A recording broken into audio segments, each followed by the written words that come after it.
Tripping on my space boy. What's up? Let's do this. Fade to Black. Bespoke radio for the masses. That's right. Today is Wednesday, July 15th. 197 days into the new year. 168 days left. We are live from the City of Angels Studios right here in downtown Burbank, California, in the bunker. City of Angels, COA Vapor. That's right, makers of the Fade to Black e-juice. It's called Fader Loops. Just go to the COA banner right now, JimmyChurchRadio.com. You can use the promo code Jimmy for that Fader Not special. Free shipping. Love my Starbucks. Welcome to everybody listening all around the world, all across the United States. Hither and thither, to and fro, back and forth, up and down, east and west, north and south, far and near. It's Fade to Black. For KJCR and the Game Changer Network, and KGRA, The Planet. I'm your oh-so-humble host, Jimmy Church. What is cracking, everybody? Big things on the horizon. Wow, I just lost my audio. Wow, that was weird. Just lost my did it happen across the board? That was weird. It just stopped. Huh. Let's see here. What's going on? Yeah, I've lost my audio. Okay, it doesn't matter. We'll figure that out in just a little bit. That's weird. Yeah, completely lost audio. Well, you know, it's called live radio. It just went blip. Tonight on the show, and I had announced this last night and the night before, we'd have a very special surprise guest. Tonight, it is Andrew Basiago will be with us, and he has got some pretty fascinating breaking news, and we'll be discussing all of that. Of course, not only Project Pegasus, but his current campaign for the White House, 2016, Basiago. We'll be talking about that. At the bottom of the hour, Alex Mastretta will be here for real this time, and we'll be discussing the SSN Trepang and those photographs from 1971. Yes, we have some other updates and some stuff, so we'll be talking about that. And the new investigation that he is going to be launching with his team this Saturday. We're going to be talking about that too as well. And I have to get permission. I have to get a hall pass, but I just might tag along, and we'll be talking about that tonight too as well. We have Jimmy sounds like he's lost in the bathroom. Bad echo coming from me. I'm just seeing that in Twitter. Everything is fine here. Everything is fine. Everything is fine going out of this studio. So if you've got issues, and Nancy, you're the only one saying that, so check into your system, reload. Something is wrong there because it's all good here. Okay. Yeah, Brandon says he's not hearing an echo. So Nancy, check it out. Okay. All right. So where was I? Oh, so Andrew's going to be here tonight. And Alex Mastretta is going to be here at the bottom of the hour. Tomorrow night's going to be Fader Night, Rock and Rule Trivia. And then next week is going to be interesting. I'm going to say this. Monday, Tuesday, Wednesday night, three of the biggest guests that you can have on any radio program anywhere on planet Earth will be here. A huge week that we have planned next week. And it's going to be great. And we will announce that as we plot along. We might make a sneak peek announcement for everybody Thursday evening. But I'm very excited about next week. Okay, now, I want to say this. I want to make some type of official announcement here. And I want everybody to be clear and concise and focused on what I'm about to say. And it's this. If when I thank everybody that is involved with this show at the end of the night, and I go through the credits, which I have done for a couple of years, hundreds of shows. When I read those credits, those are the people that are involved with this show. Do you understand what I'm saying? When I read those credits at the end of the night, those are the people that are involved with this show. There is nothing else to discuss. That's it.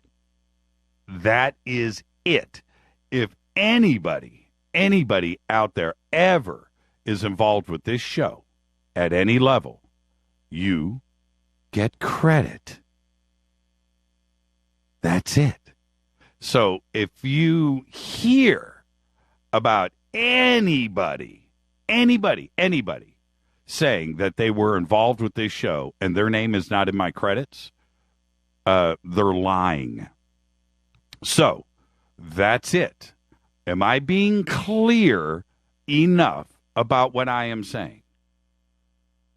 That's it.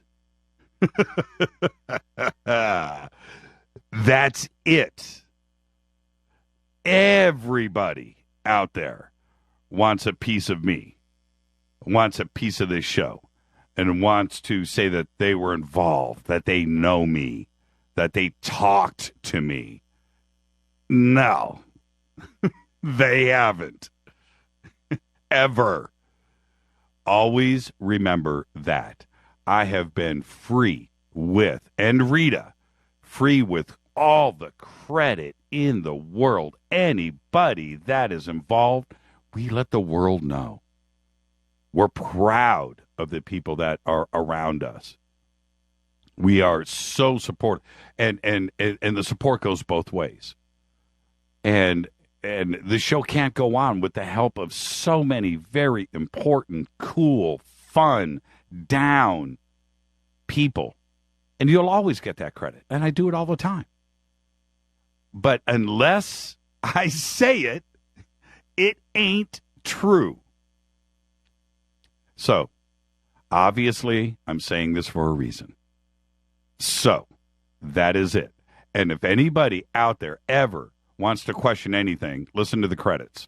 Listen to the credits. That's where it stops right there. I'm not going to get involved with hearsay, he said, she said. I'm not going to do it. I don't care. I don't have time for it. Okay? And I just want to let you know, because they are listening right now. And if they have anything to say, bring it, because it's all lies. It's all lies. I stay quiet, and I give credit where credit is due, and so does Wowo. All right. So, there you go. Any questions? Any questions? No. It's in the credits. That's it. It's the end of the story. Man, it's just so funny. People that just want to. I look around me and I think about what this show has done. Everybody here, what it has done, and it has been fun. It's been such a great ride. But there is no secrets to it. There is no magic formula. You can't go pull a book off the shelf called Radio Show for Dummies and figure out how this is done. You just can't. You know, you just put forward a show that you find interesting for yourself, and then you find people that are like you, and they get it, and then you go for a ride, and that's what you do, and that's what this show has done, and it's just hilarious out there. What is really going on. So anyway, all right, let's do this, man. Let's fade to black, man. I am so happy to be here tonight. Let's get this show cracking. I got that off my chest. And just to let you know, I don't listen to the other stuff and I don't read it. I don't care. When somebody lets me know and I get strange emails about things that, and I'm just like, what? That is the stupidest thing I ever heard. Stupid. Okay, so anyway, let's go. Today, Linda Ronstadt is 69 years old. 69. One of the golden voices ever. What was her band called? The original one, the Stone Ponies? Good band. Good band. Joe Satriani today, 59 years old. And not only do I respect him, I saw him play the Roxy in like 1985, 1986. Stand-up comedian opened the show, by the way. He played 2 shows. I went to them both in one night. Incredible. Back in the day, Stu Ham. Oh, man. So cool. Anyway, but anybody that has his album, you remember his first one, Not of This Earth, and then, of course, Surfing with the Alien makes the A-list. Joe Satriani, happy birthday, 59 years old. Today, also, Forrest Whitaker is 54, and he'll always make the cut because of Fast Times at Ridgemont High. That's the end of that. And happy birthday, Forrest. And our dead guy's birthday today is, hence all of the videos that I posted up in Twitter right before the show. And I meant to do it earlier today. It was just weird. I just scrambled, but I got all 4 videos out. Because today, Ian Curtis of Joy Division, moment of silence, 1956 to 1980, died tragically at the age of 23. I have talked about this magic moment in 1976 at a Sex Pistols gig when Ian Curtis was out in the audience. That was the day that punk was born. Ian Curtis met Bernard Sumner and Peter Hook. They were trying to form a band, and Ian immediately proposed himself as a vocalist and a lyricist. The trio then unsuccessfully recruited several drummers before selecting Stephen Morris as their final member. And then in the early hours, 4 years later, early hours of the 18th of May in 1980, Curtis hung himself in the kitchen of his house. Yes, he had just viewed Werner Herzog's film Strozek and listened to Iggy Pop's The Idiot and hung himself. Ian said on many occasions leading up to that moment that he had no desire to live past his 20s. Moment of silence, Ian Curtis of Joy Division. Now, why I posted the videos. Now, let's talk about this for a second. Tonight's a time travel show. And then we have one of the best time travel movies of all time, Donnie Darko. Now, Donnie Darko had also one of the great time travel movies, but also one of the best soundtracks.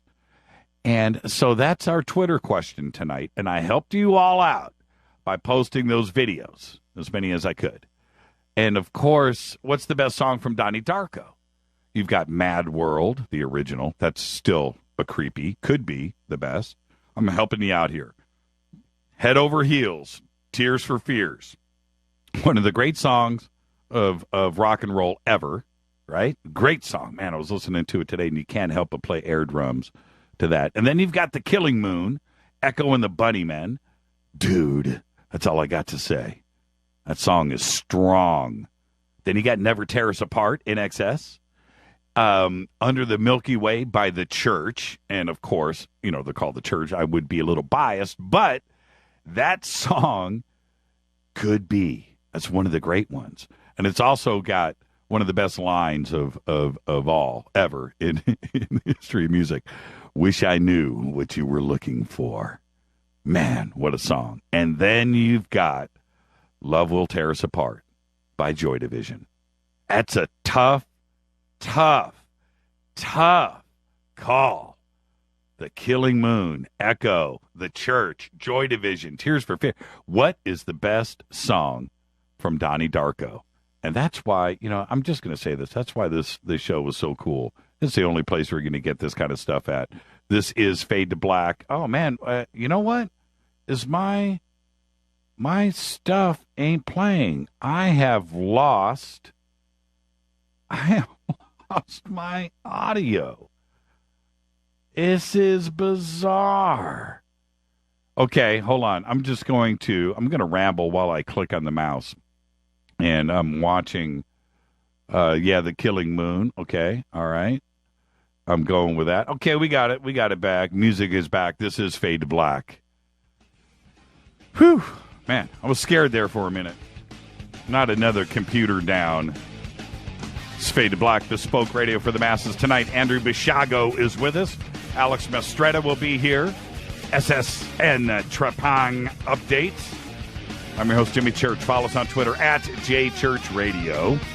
Email is Jimmy@JimmyChurchRadio.com. Tonight is an all-time travel night. What's the best song from Donnie Darko?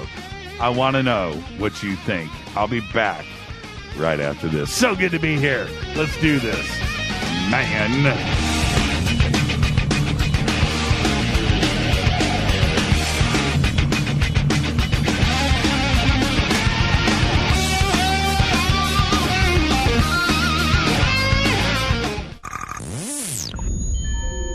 You're listening to Jimmy Church, Fade to Black. Fade to Black will now pause for alien identification. The station that talks the net. KGRA Radio. What's up, revolutionaries? It's me, Jimmy Church. Do you have an IRS or state tax issue? Well, I did, and I called national tax experts. My problems were fixed, done, fini, and man, I gotta tell you, it was a relief. National Tax Experts are a recognized tax office that services clients in all 50 states. It doesn't matter where you live. Give them a call. I'm telling you, they take the time to understand each and every client's individual financial status as well as their financial goals. And that's exactly what you need, my brother, when you're taking on the evil three-letter. So, seriously, give them a call today at 1-877-909-5444.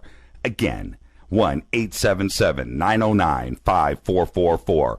Or go check out their website, www.nattaxexperts.com. That's NATTAXEXPERTS.com. Tell them Jimmy sent you.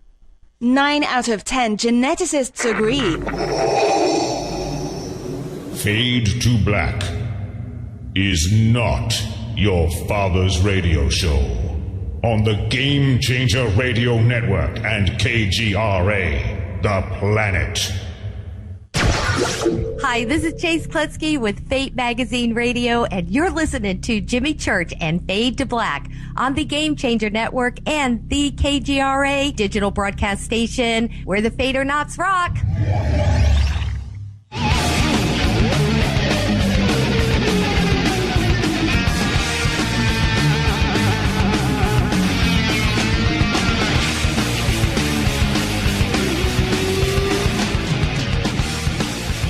EnergyWave.com. Did it right there. Gulp. This is Fade to Black. I'm your host, Jimmy Church. Tonight is an all-time travel night. Andrew Basiago will be with us. Basiago. Alex Mastretta will be here in a few minutes. Power Bites. You're going to go time traveling. That's what you need. Power Bites. Just took one. Nothing coated or hidden like corporate vitamins. No, not here.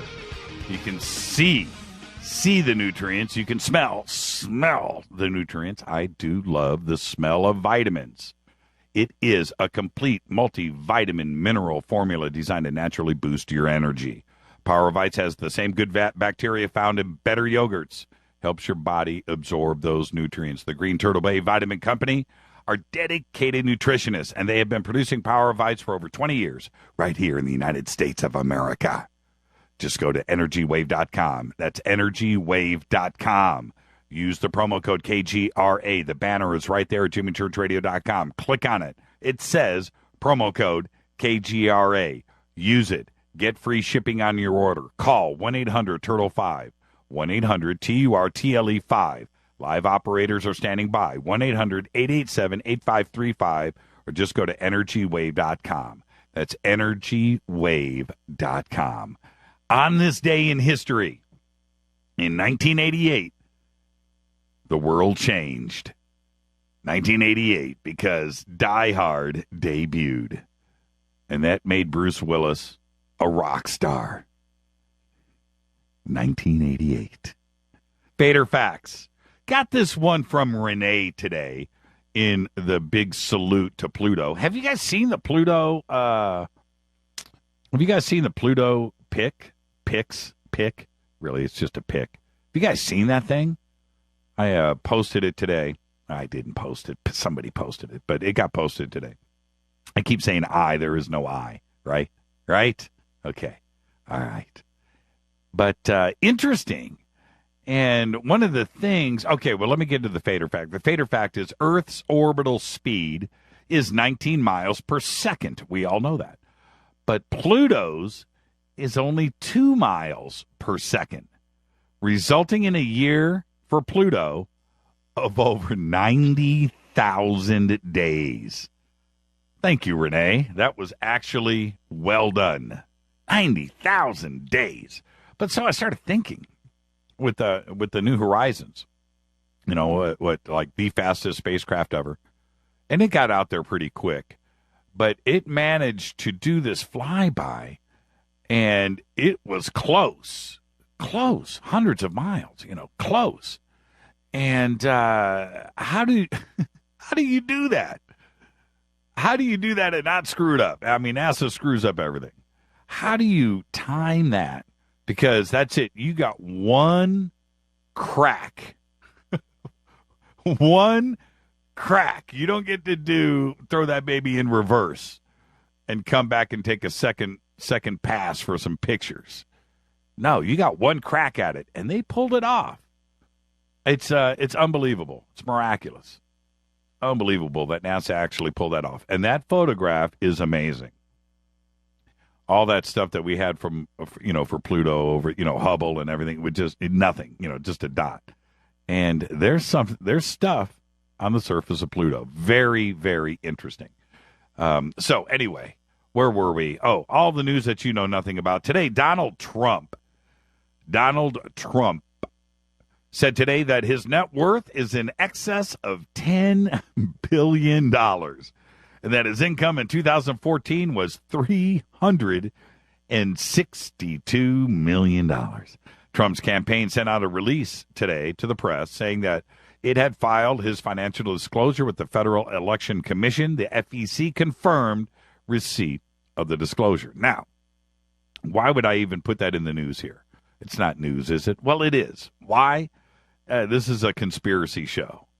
And when it comes to the mass media and a bucket load of dispensable cash in the billions, just be prepared. Be prepared for a massive takeover of the airwaves, a gnarly campaign that nobody else is going to be able to compete with, and it's going to be all Donald all the time for the next year. And you need to be prepared for that. And apparently it's been working because now he's leading in the polls. Unbelievable. Not a political show. It's a conspiracy show. Always remember the power of money. Never forget that. Can you buy the news? Well, you just watch. You just watch what's about to happen. A fan has offered $1 million for the return of Judy Garland's stolen ruby slippers. That's right, the red sequin slippers from The Wizard of Oz, 1939. They were stolen from the Judy Garland Museum in her hometown of Grand Rapids, Minnesota, in August of 2005. They have been missing for 10 years. The museum's executive director, John Kelsch, told Reuters, this is yesterday, that a fan from Arizona, a big fan of the film, had come forward 2 weeks ago with an offer following the museum's Wizard of Oz festival. $1 million.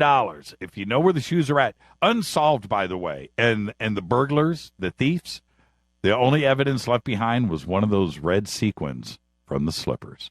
A plane narrowly missed cars when it made an emergency landing on a busy highway in near the Jersey Shore. The pilot appeared to struggle to avoid an initial touchdown amongst cars. Now, I saw the video today. Incredible to watch. It was released by the Sheriff's Department. And you got to see this. There's a highway right there, cars traveling, and dude landed this thing in the grass in the middle. Nobody injured. Nothing happened. No cars were hit. All's good. Fabulous video, and that should be a movie. I need a moment of silence, everybody, for a second here. FAO Schwartz. That's right. FAO Schwartz, the toy store on New York City's Fifth Avenue. is taking its final bow. The store is closing its doors for good this evening. That's right. Owner Toys R Us announced the decision earlier last month, citing costs. The company has had a New York City location since 1870. I have been there. I've been there a few times. I bought stuff from that FAO Schwartz, and it was just an incredible store. Incredible. I just can't believe what, I understand. It seemed like people would go there just to walk in and look at everything. You never really saw anything getting bought. Maybe they should have charged at the door. Dan Aykroyd confirms that he will cameo in the new Ghostbusters reboot. That's right. He sent out a tweet, and then the tweet disappeared. But this is what the tweet said. I'm going to give it to you right here. It said, and I'm quoting here, on the GB set, shooting my scene with funny, beautiful Kristen Wiig. Lady Ghostbusters are adorable, hilarious, and badass. This is exhilarating, end quote. And the tweet went out. But then shortly afterward, the tweet mysteriously disappeared from his feed. I tried to find it, couldn't. And I think he got in trouble. I'm not going to cut him out of the film, but it was supposed to be a surprise. And you just got to watch it on the set. You're so tempted. Instagram. Let's get this out. Let's tweet this to the world. Solar Impulse, the solar power plane that is halfway through its attempt to circle the globe, is now going to be grounded in Hawaii for the next 9 months. Battery damage. That's right. 118-hour flight from Oahu, from Japan. Damage, grounded, done, they announced today. The single-seat experimental aircraft is not expected to take off on its next leg, which is from Hawaii to Phoenix, Arizona, until late April or early May of 2016. Battery repair. The National Security Agency. Oh, you know what? I'm going to save this for the end of the show. I can't go there. I got to do this one later. This is Fade to Black, bespoke radio for the masses. Tonight, Andrew Basiago is with us. When I come back after the break, we'll be joined by the one and only Alex Mastretta. Alex is the best, a real researcher. Be back right after this. Follow us on Twitter at JChurchRadio. This is Fade to Black, the Wednesday edition. Email is Jimmy@JimmyChurchRadio.com. Bespoke radio for the masses. Game Changer Network and KGRA, The Planet. Back right after this.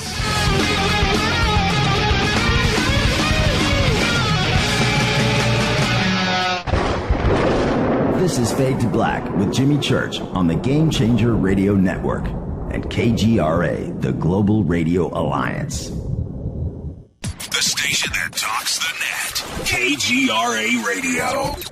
Hi, this is Jimmy Church of Fade to Black. Today, everybody, the Fadernauts and Planet Earth is vaping, and I'm very proud to announce our very own e-juice. When we were approached by City of Angels Vapor about Fade to Black e-juice, I wanted to make sure that it was the very best, and that the flavors were something that I could create myself, and we did just that.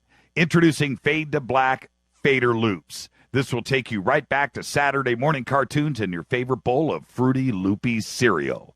Just click on the banner or go to www.coavapor.com. Enter the promo code Jimmy for the Fader Not special. That's www.coavapor.com. Go back, Lee Tappy. Hi, this is Ray Hobbs here, repping the planet, and you're listening to my good friend, Jimmy Church, Fade to Black, on the Game Changer Network and the KGRA digital broadcast station.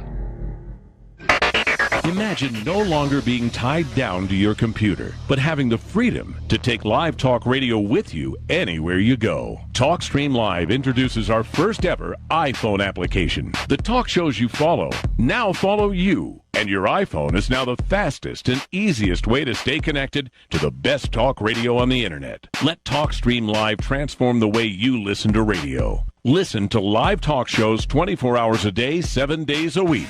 Mobile talk radio from TalkStream Live. Now available in the iTunes App Store. This is Toby Kebbell. You're listening to JimmyChurchRadio.com. Don't hurt me, Jimmy. I'm only little. Hey, I'm Adrian Grenier, and this is Ari Gold. We're the Honey Brothers. Yes. We are of the Honey Brothers. Hey, I'm Adrian Grenier. And I'm Ari Gold. We're the Honey Brothers. And you're listening to Jimmy Church. The Revolution. Attention, all Fader Knots. Studio Dome has a special deal on their SD1 Bluetooth speaker. Just go to jimmychurchradio.com, click on their banner, enter the promo code Jimmy, and you get $40 off and free shipping on the SD1. It's voice activated, comes with a USB antenna, cables, and a carry bag. Never listen to your phone, tablet, or laptop speakers ever again. It's the only way to listen to Fade to Black. That's jimmychurchradio.com, Studio Dome banner, promo code Jimmy. Go Beckley Teppy. This is Micah Hanks of the Gralien Report, and you're listening to Jimmy Church on Fade to Black, across the globe on the Game Changer Radio Network and the one and only KGRA Radio, The Planet.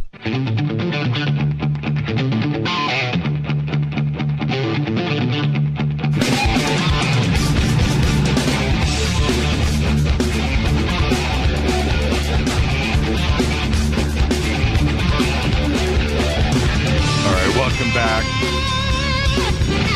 Check this out. During the commercial break, I just recharged with the Fader Loops E-Juice. During the commercial break, man, Alex just dropped again. What is going on? All right, that's it. I don't know. Check this out. Alex, are you there? Yeah, I'm here. Now I can hear you. What are you doing dropping? I don't know. It's not me.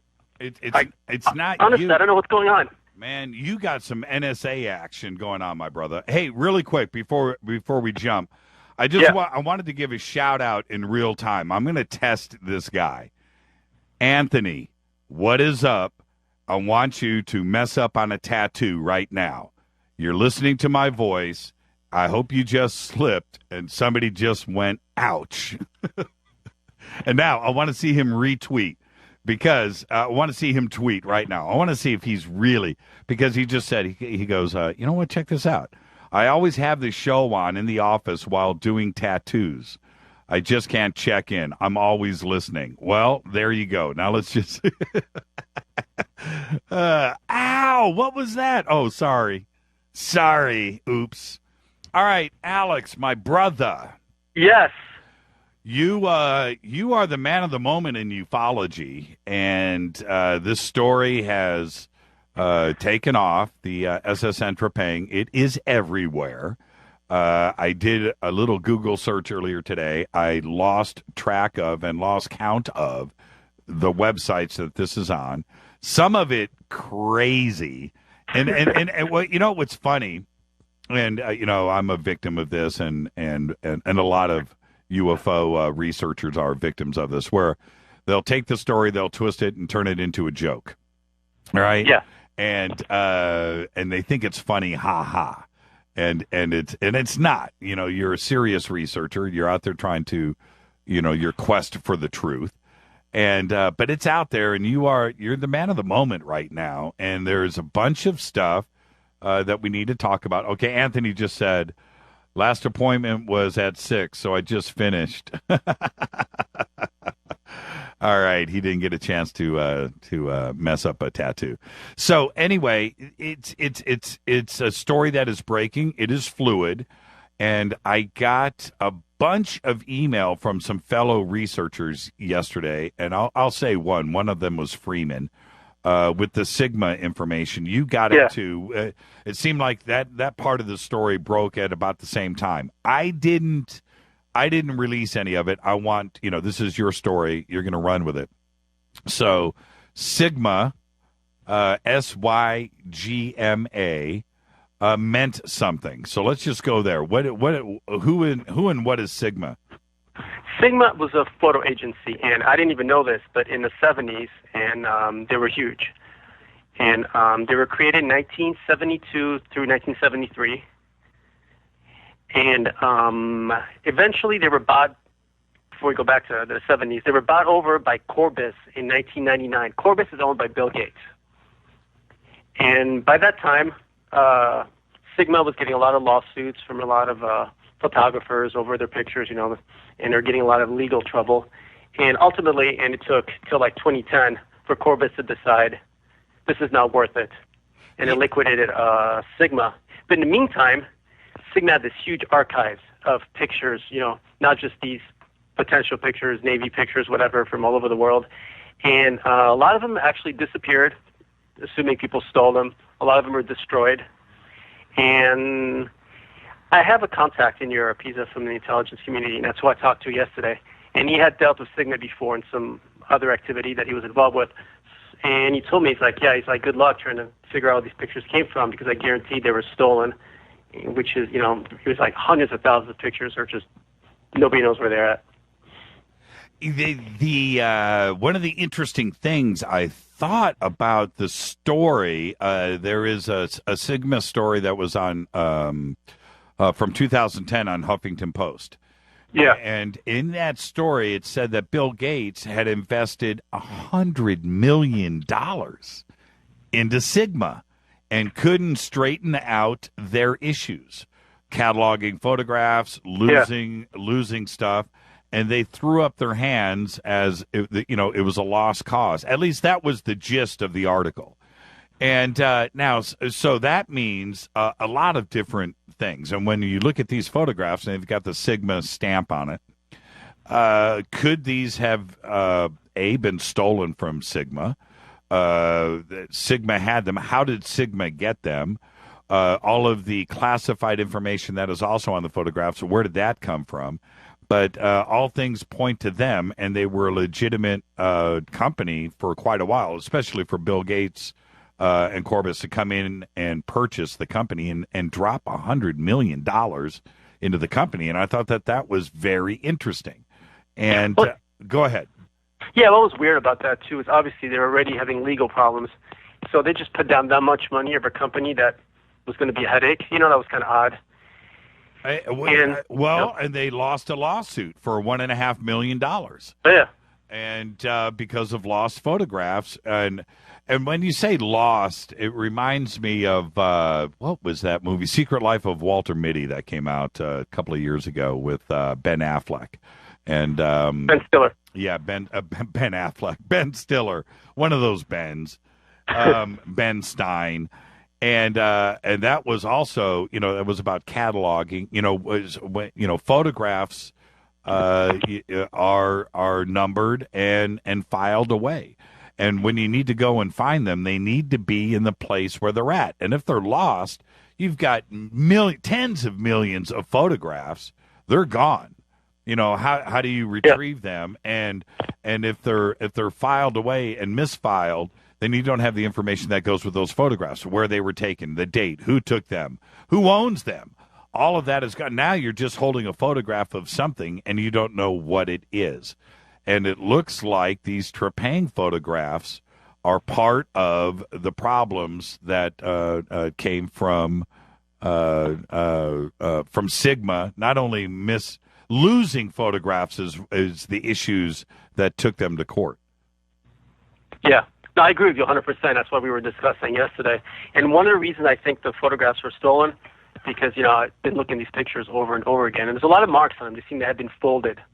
So, this is all speculation, of course, but so I was thinking that somebody went in, saw these, whatever, they folded them, took them out, and, put them in a jacket, walked out, and nobody knows anything, Do we so know? It all goes back to the one person that released these anonymously. Right.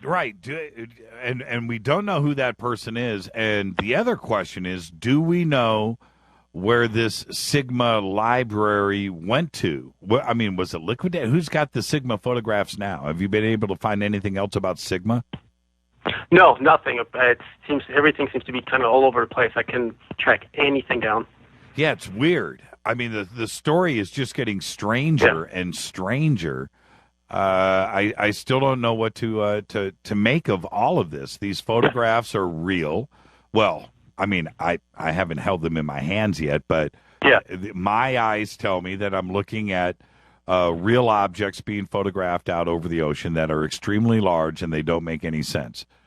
That's what I see. I'm feeling pretty good. I'm feeling pretty cocky about that. I think that the images themselves are real.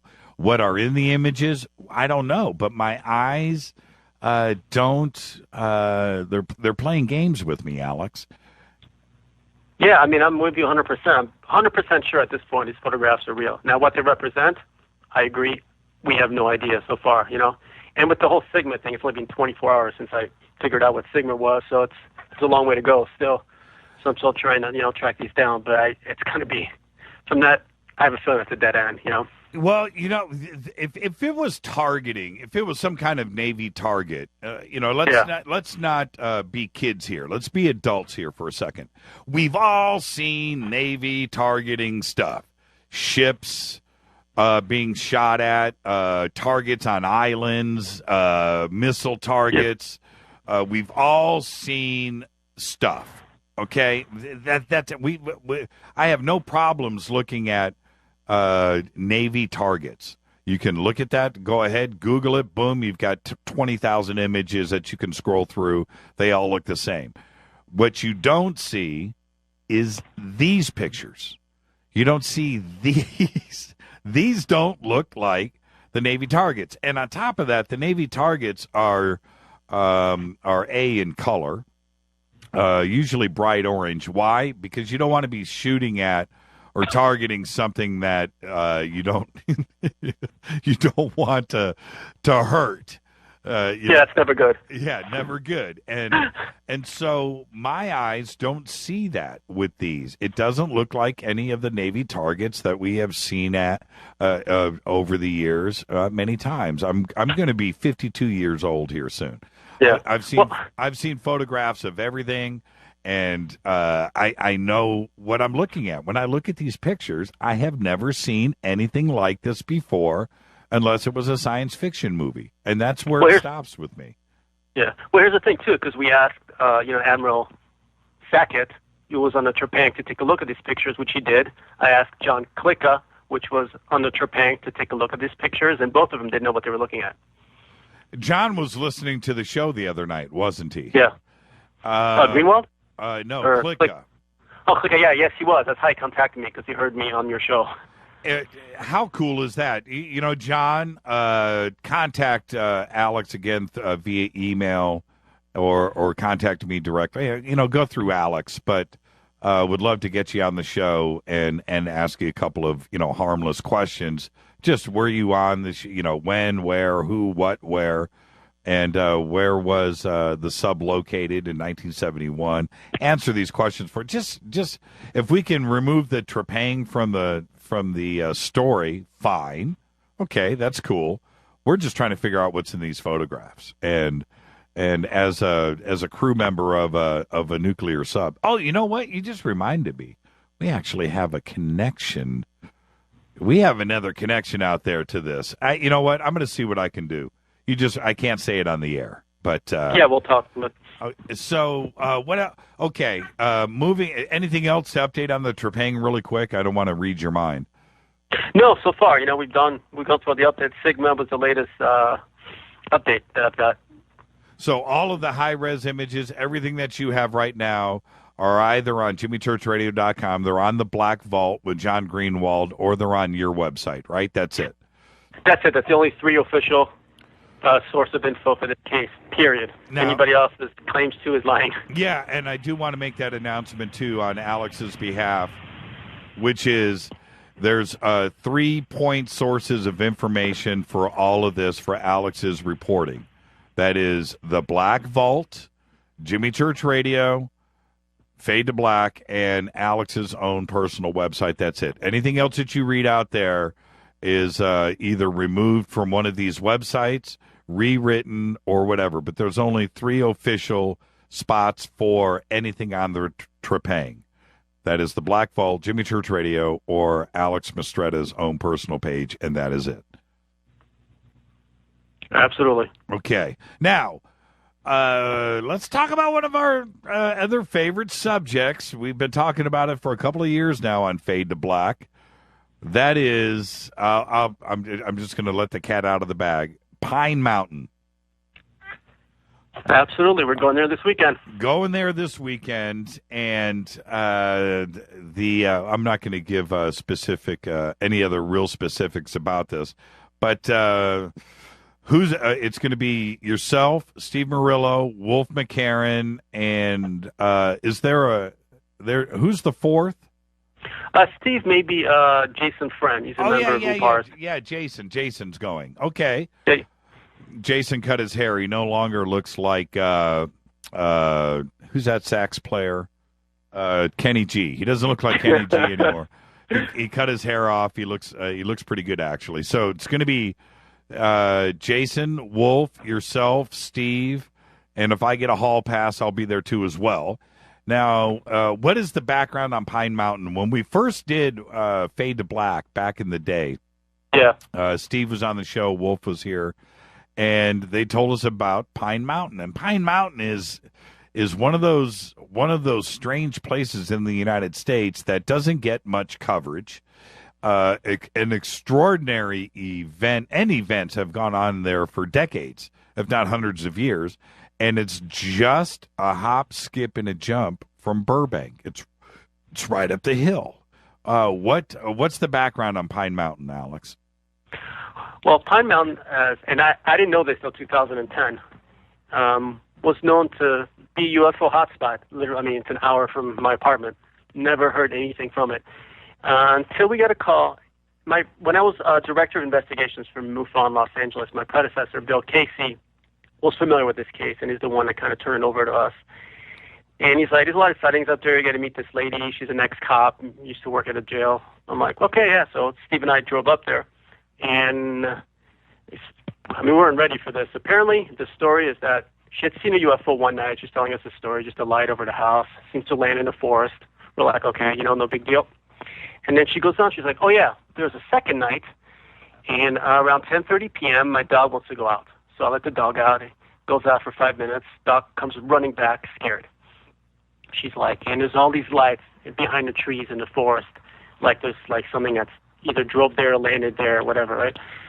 And she's like, all of a sudden I see there's a spruce trees about, we were there, it's about maybe 10 meters, so, 10 meters, I'm sorry, 10 feet from her porch. She says, all of a sudden I look down and I see this little face staring at me.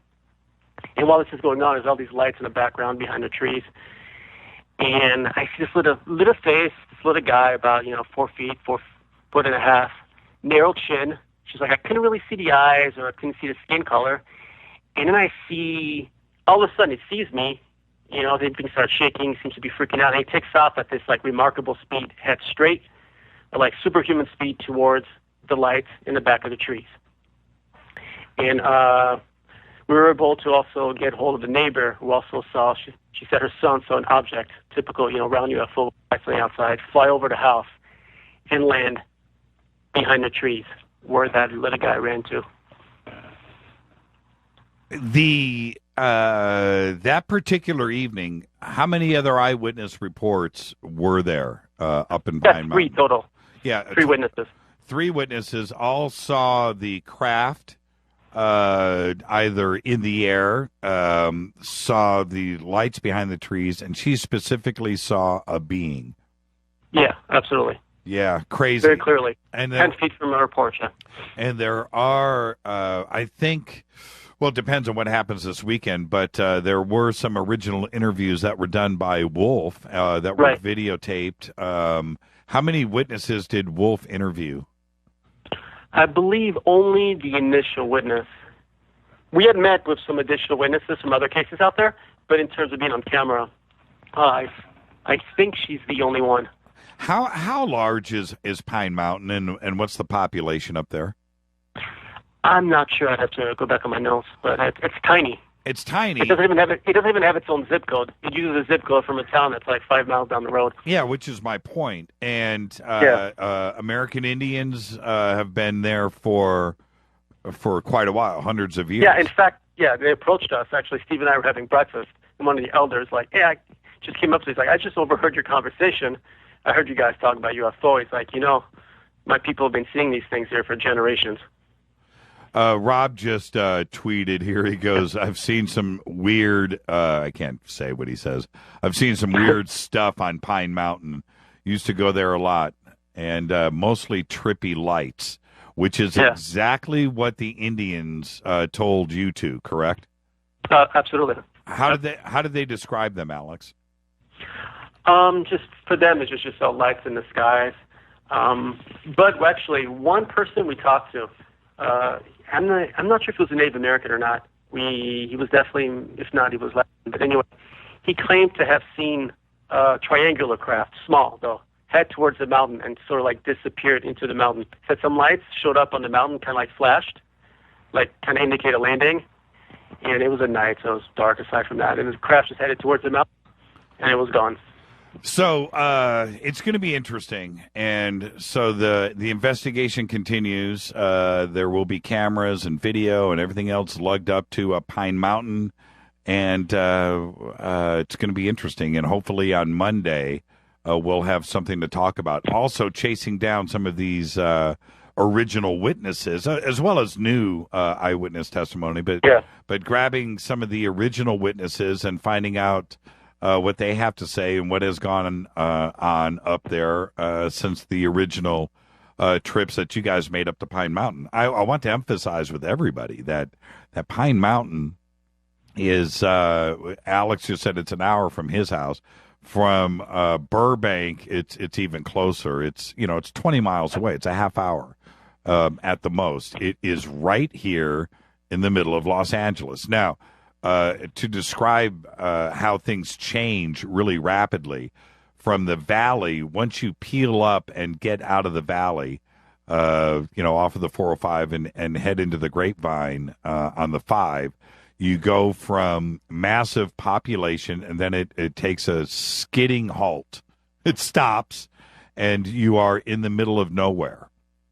And so that mountain range is very desolate. There's a couple of small towns up there, Valencia and Santa Clarita, and then what's the one that starts with the G that it snows every year for the first time? Not sure, yeah. Whatever that is at the top. Yeah. But it actually snows there, and you have to do snow chains. And so that area, it's very sparsely populated, and it's very, very remote, and it's tough to get to. Then when you pop out on the other side, you roll into the desert, and that's what's here. But it's fascinating that it's just a few short miles from Burbank. Right there is this UFO activity that everybody up there is used to and hip to, and that's what will be happening this Saturday. Very excited, and I can't wait to, hopefully, if I get a hall pass, I'll be up there with you guys. Yeah, I hope you do. Now, I wanted to ask you really quick, Alex. Yeah. This is a time travel show. We have Andrew Basiago on with us tonight. Have you seen the movie Donnie Darko? Actually, I have not. Why? One of those I've missed. How is that possible? I went through this last week with Mike Barra. Mike Barra said he had never seen Donnie Darko.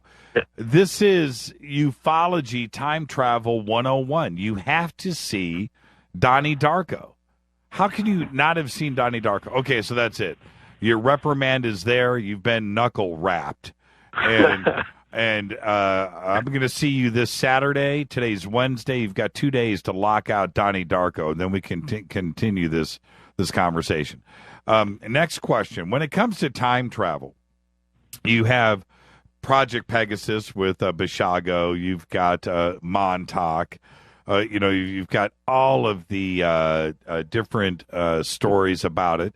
You have Ronald Mallet, and you have certain physicists that are investigating it. You have Dr. David Lewis Anderson and the Time Travel Institute.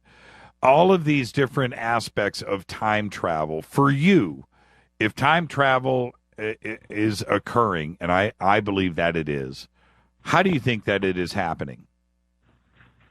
Wow, that's a loaded question. I don't know. I'm not even sure how to answer that. Because, because quantum physics seems to negate the possibility of time travel because it creates these alternate universes.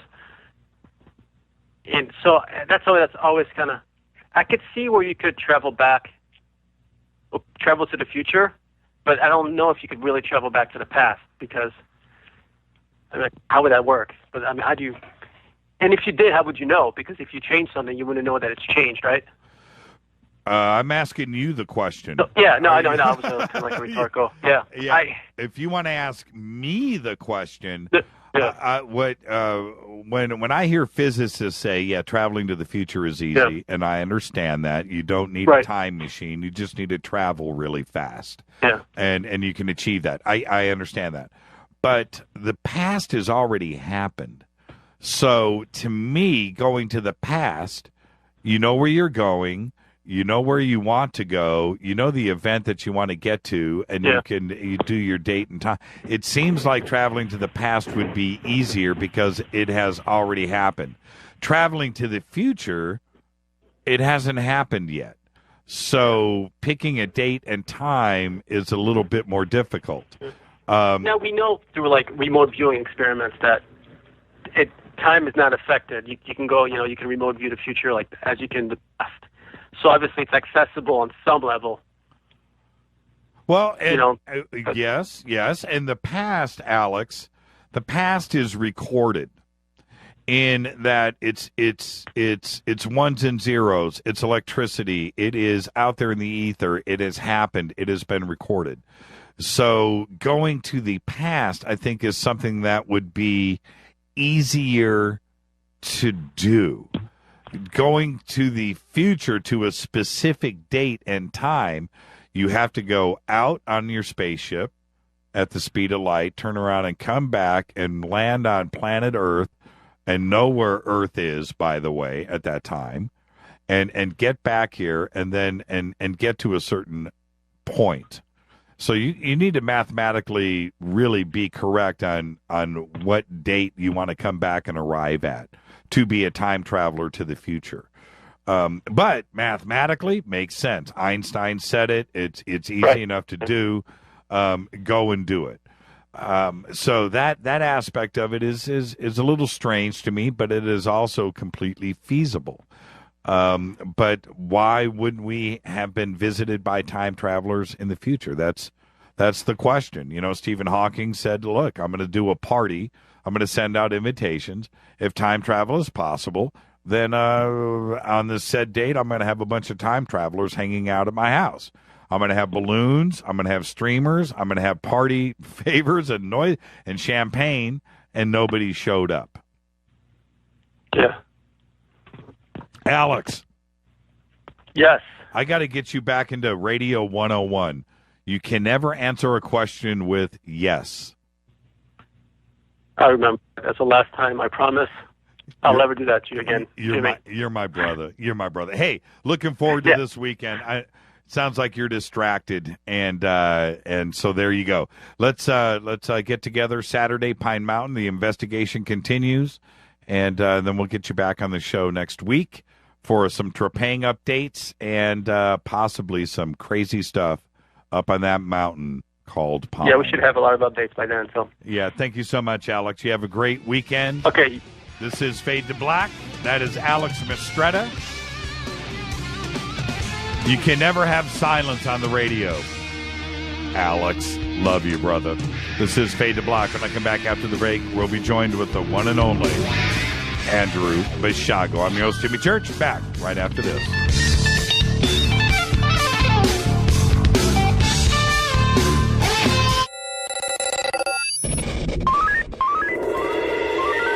Way out here, we listen to Jimmy Church.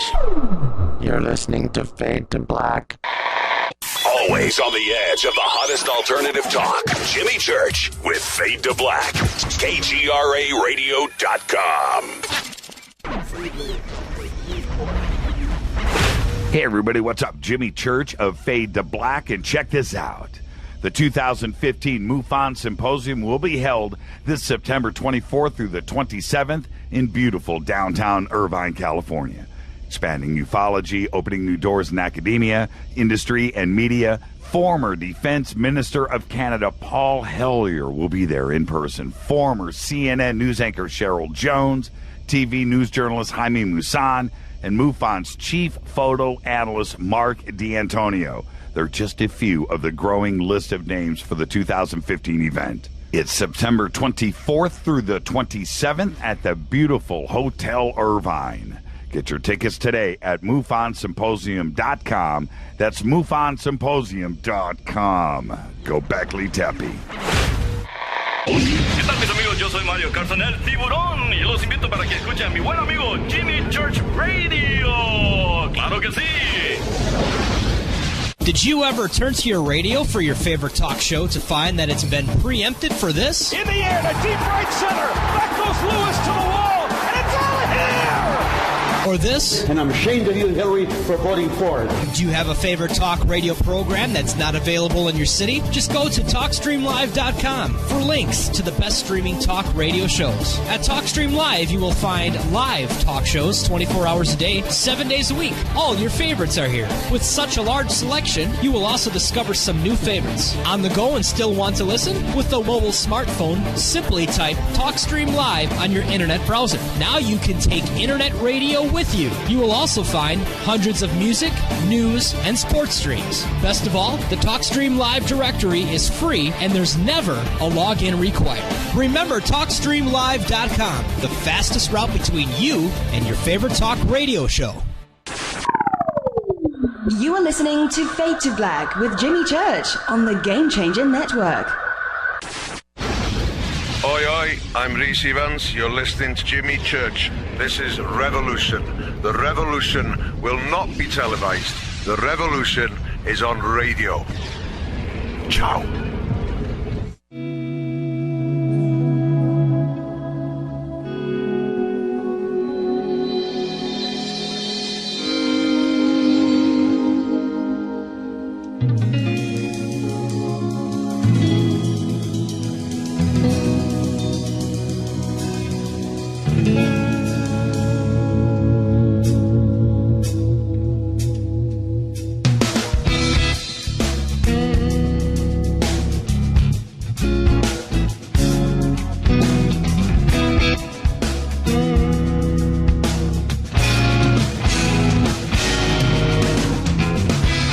Welcome back. This is Fade to Black.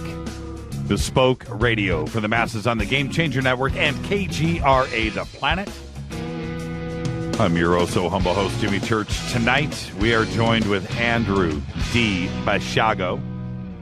Andrew, the team leader of Project Pegasus, is a lawyer, writer, 21st century visionary.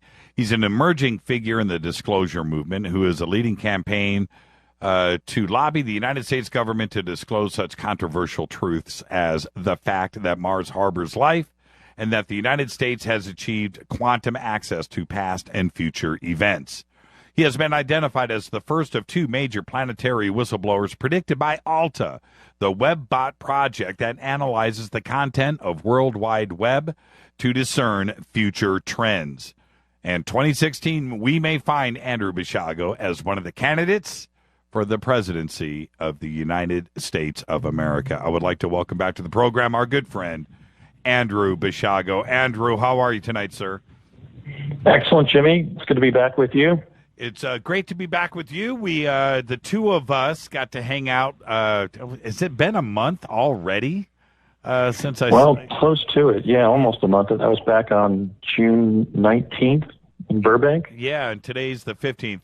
Andrew and I got together. You know, we can't say anything, can't say much, but we were shooting a new TV show here in Southern California. It was a lot of fun. We got to hang out, and one of the things, Andrew, that we did that day, besides have lunch, is we talked, and we talked a lot, but we didn't talk about, you and I personally, we didn't talk about time travel. We talked politics, and we'll get to that in a little bit, but it was a very, very engaging conversation, and I got to say, when I published a bunch of those, I let everybody know, man, I was hanging, on every word. And there's a lot of things coming up here in 2016 for you, and we'll discuss that in a second. How are you first? Everything good? I'm good. Yes. I recently returned to Portland. I left my car there, so I'm kind of on a road trip. I'm just visiting with friends in California, and then I'm going to stay over in Arizona for a while and head back to my new headquarters in Charlotte, North Carolina, to complete my time travel trilogy and continue to plan for the fall campaign. You know, I know that you want to talk about the presidential race right away, but I think that my logic here has worked because, traditionally, U.S. presidential candidates have waited to just 1 year before the general election out of respect to the sitting president. The notion that the third year, for example, of the president's term should not be sullied by electioneering. And now we've got a major Democratic candidate, Hillary Clinton, and what I like to call Donald Trump and the Seven Dwarfs, who have already announced, or is it 17 dwarfs, moral dwarfs, who have already announced for the presidency long before it was appropriate, long before tradition really allowed it. And so I'm just biding my time to let these people come into the race and invalidate themselves, which I think they're doing virtually every day. For example, if we look at Donald Trump's very bigoted statements about Mexican Americans, who are making an incredible contribution to our society and have since the 1880s, actually. And so I'm very calm about my decision not to enter the race too early at this point. Well, let's get to that in just a bit, because I have so many things and questions about 2016 and what it means. Even though this isn't a political show, I certainly call it a conspiratorial show. It's when we look at 2016 and a Bush, a Clinton, and a Trump.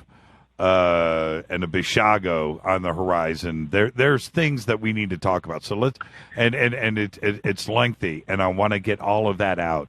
I do want to back up and talk about Project Pegasus. Right. And let's do this, Andrew. Let's discuss what Project Pegasus is. Where it got its start, and why it is important today, and because something just happened in your life too that I consider very important breaking news, and I thank you for coming on the show to talk about it first too as well. Let me get that out of the way. So let's start there. What is Project Pegasus, and where did it get its start? Project Pegasus was a classified research and development project that was launched under DARPA, the Defense Advanced Research Projects Agency, in the mid-1960s. I was brought into it as a child participant officially in the fall of 1969. My late father, Raymond Basiago, was a special projects engineer for the major defense contractor involved on Project Pegasus, which was the Ralph M. Parsons Corporation of Pasadena, California. And what it was the U.S. time-space program at the time of the emergence of time travel. Essentially, an intelligence funnel was created at that time, sometime mid to late 60s, in which everything that could yield a time-space exploration capability for the U.S. government was placed. I'm talking about ancient knowledge from the Babylonian, Sumerian, and Egyptian epochs into reverse-engineered extraterrestrial technology, what they called foreign technology, which was primarily the Nazi German and Soviet Russian experiments with time travel, and obviously the works of leading time travel theorists and practitioners like Nikola Tesla, T. Thompson Brown, Father Ernetti and Gemelli of chronovisor fame, and so forth. And they were cobbling together a capability that would allow the United States government to produce better contingency planning for current and future events based on enhanced knowledge of past and future events. Everything from where to site a military base based on what had been there in that location for thousands of years, to who was going to be president in the future. The principal technical capabilities in the project were a teleportation capability that originated in the works of Tesla that opened up a vortal tunnel in time space through which the teleportee passes. And that technology has been fully operational since 1970 and could have been used to transform transportation around the world and prevent from entering the atmosphere 60% of the greenhouse gases that are causing climate change. at least the human contribution to climate change. The other major technology was chronovision, which is the creation of a hologram that is so dense, a hologram produced by an electro-optical device that is so dense that it has the capability of bringing past and future events into the laboratory so that those events can be studied if you're looking at them in the laboratory, or you can go to those events. In other words, the hologram becomes a time machine, essentially, when the hologram produced by this electro-optical device is turned on so that it envelops the time traveler. I was substantially involved from 1968 to 1972 as a New Jersey school child in the development of those technologies, and had such experiences teleporting or being chronovized to past and future events, because for a variety of reasons, the program needed and wanted children involved. Very lengthy reasons we can maybe save for another discussion. But the bottom line is this. The United States passed through the threshold of applied time travel around 1970. That was already 45 years ago. We are still stuck in our automobiles in the automobile technology of the 1970s because there was a decision made to keep teleportation secret. And yet the 2045 that I visited when I was a child time travel on the project is one in which teleports are as ubiquitous as elevator landings and bus stops are in our contemporary American civilization. We also have the civil rights concern, the human rights concern of the fact that as we see the advent of a totalitarian government in the United States, basically an authoritarian government, which is being brought down around the American people, I'm alerting my fellow citizens to the fact that the ability to see what you're doing, not just in your privacy right now, but both in the past and future, was a capability that was reduced to practice by 1970. So in other words, a chronovisor can be used at a military base, let's say, to go to your house or apartment and see what you did there 5 years ago, not just what you're doing there in real time, and what you might be doing there at your residence or some other private location 5 years in the future. So in other words, chronovision holds the promise, the negative capability that is, not really the promise, to basically eliminate human privacy. The question is, well, we know that the teleportation technology and the chronovision technology was kept secret. The question is, have they been used on a limited basis inside the secret corridors of the permanent secret government? The secret corridors of power that President Eisenhower warned us about in his farewell address of January 1961 when he talked about the military-industrial complex. It's my belief, and I can't entirely prove it, but I believe that the teleporters were placed secretly at military bases around the world, and that our top leadership have been using them ever since. This would explain why, let's say, when the Secretary of State flies from Washington to Europe, he or she gets out and is completely not fatigued with the kind of jet lag that we experience when we travel across the pond to Europe.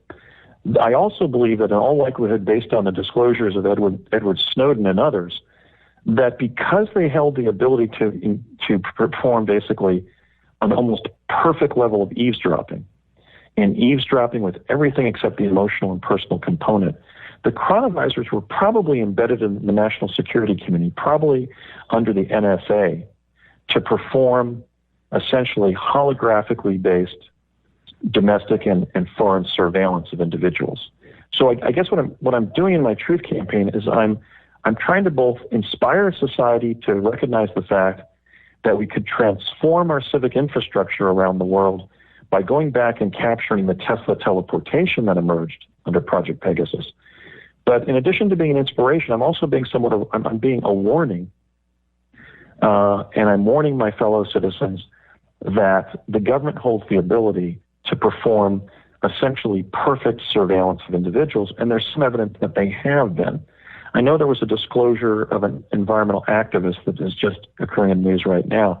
I just saw the article about it, that all manner of her life was being screwed up as a political retaliation from the government. Booking an air flight, getting her car repaired, everything. Well, I know that they have identified persons of interest from the future, that is to say, influential American activists and so forth, in the past, because when I was a kid on the project, they were sometimes talking about individuals that I would be implicated with politically who weren't even born yet. Individuals like our dear mutual friend Laura Eisenhower. I first heard Laura's name as a friend and a political ally of mine in 1972, a year before her birth in 1973. So I know that they've been performing domestic political surveillance that implicates the destinies of individuals.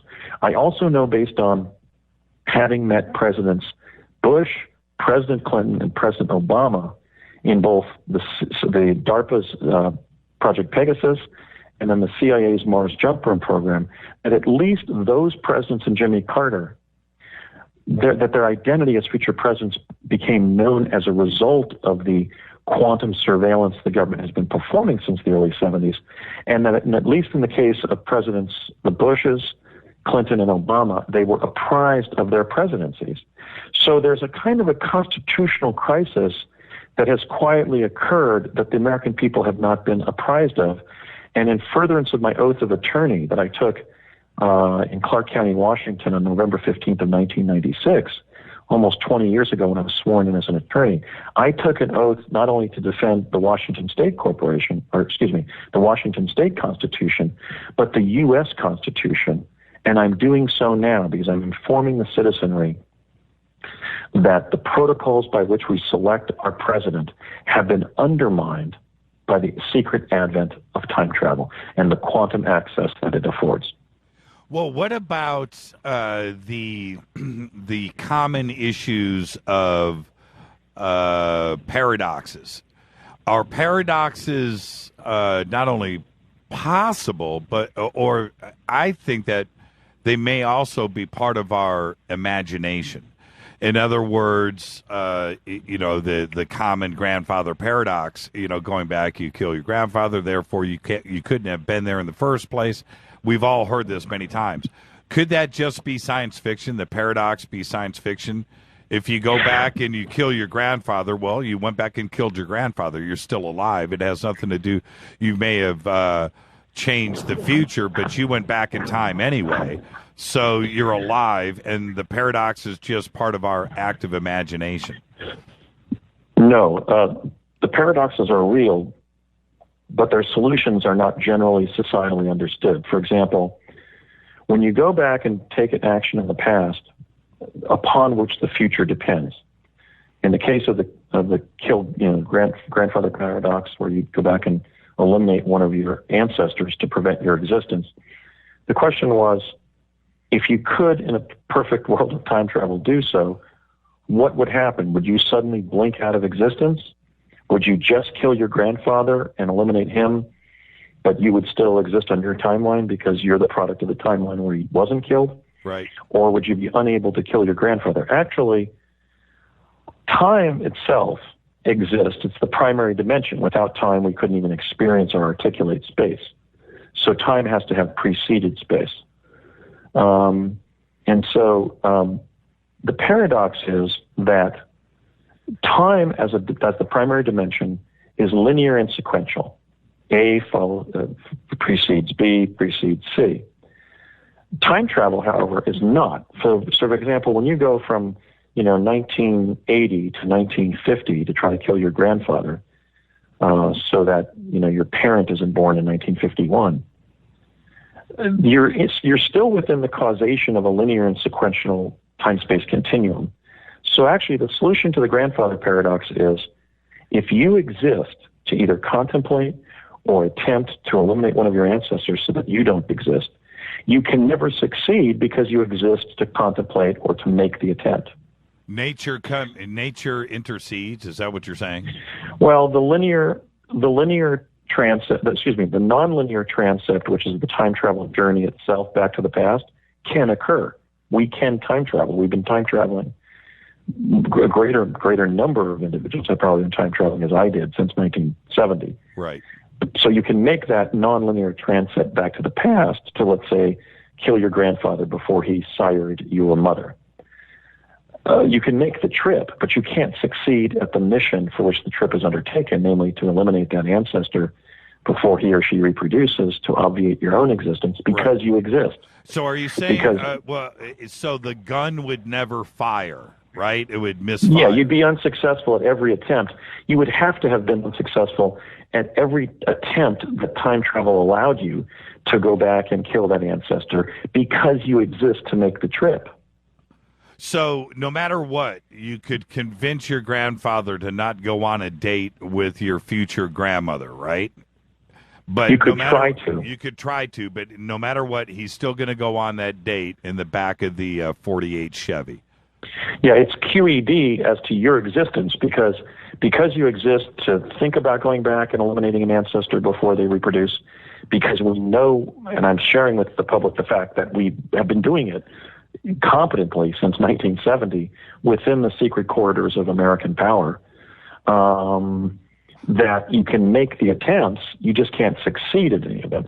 In mathematics, this phenomenon is called basically an effect that is asymptotic to the event threshold, which means something that's asymptotic approaches the event horizon. It approaches the x-axis of causation of new events in the universe. And you can get as close as possible to that line as is humanly possible. You can get the gun up against the side of your grandfather's head, but then the gun has to misfire and you can't cross that x-axis, but the effect will be asymptotic to that threshold because you exist. Now, what about to make the attempt? I get that. And now, what about this? You know, I'm asking you because you know, and I don't. If I'm going back in time to go visit myself, I want to go check out, little Jimmy Church. So I go back in time. How come? Because we're going back in time, and I'm looking at the younger me, and everything else has changed in an aging fashion. I'm looking at my younger self, and if I stay there long enough, I could see my younger self grow up. But myself, my now self, hasn't changed in age. In other words, why, if I go face my 8-year-old self, why aren't I as well 8 years old if I went back in time? Why would I be the 50-year-old self? Well, because you reach that age before beginning the journey, and you basically folded time back upon itself. And as you described, when you go back in time to visit yourself, the common misconception is that you become yourself. You're able to warn that person to avoid an accident that takes their life, or correct some tragedy in your life, or live better, whatever, and start over again. That doesn't happen. What happens is, if you go back in time and you go to where you were in time-space at that time, you will meet yourself. And one of the paradoxes, well, it's not really a paradox, it's just a linear effect. If your memories are intact, the older self remembers the visit, but the younger self is having an original event of being visited by his older self from the future. So what happens if you go to the location where you were at that time and place? You visit a younger version of yourself. In fact, I had an encounter at age 6 with a very elderly version of myself at my grandmother's house in rural Pennsylvania, up in one of the bedrooms. I'm sure it was myself, and I don't know whether I time traveled there or I was going there at the moment of my death, and it was kind of an out-of-body experience where I was just, during my life review, let's say, I was being given the opportunity to literally go back and view myself bouncing a ball in my grandmother's house at age 6. But when that happens, when I am elderly, whether I time travel there or I do that view of myself during my life review, that version of me at 88 or 98 or whatever, 101, will remember the visit as a 6-year-old by a much older version of myself. But when I was 6, it was just an older version of me that I was having an original experience without any memory of that having happened. But so the complication is that the older person remembers the visit by the older person when they were a youngster. But that's what happened. So, for example, let's say Ted Kennedy wanted to go back 10 years after Chappaquiddick and prevent himself from driving that car off the bridge at Chappaquiddick. Right. He wouldn't become Ted Kennedy behind the wheel of the car that went into the pond there. He would be maybe a 10-year-old version of himself standing by the side of the road, waving his arms so that Ted 10 years younger didn't have the accident. So the principle that's involved is we don't become ourselves when we visit ourselves in the past, and so we can't start over again.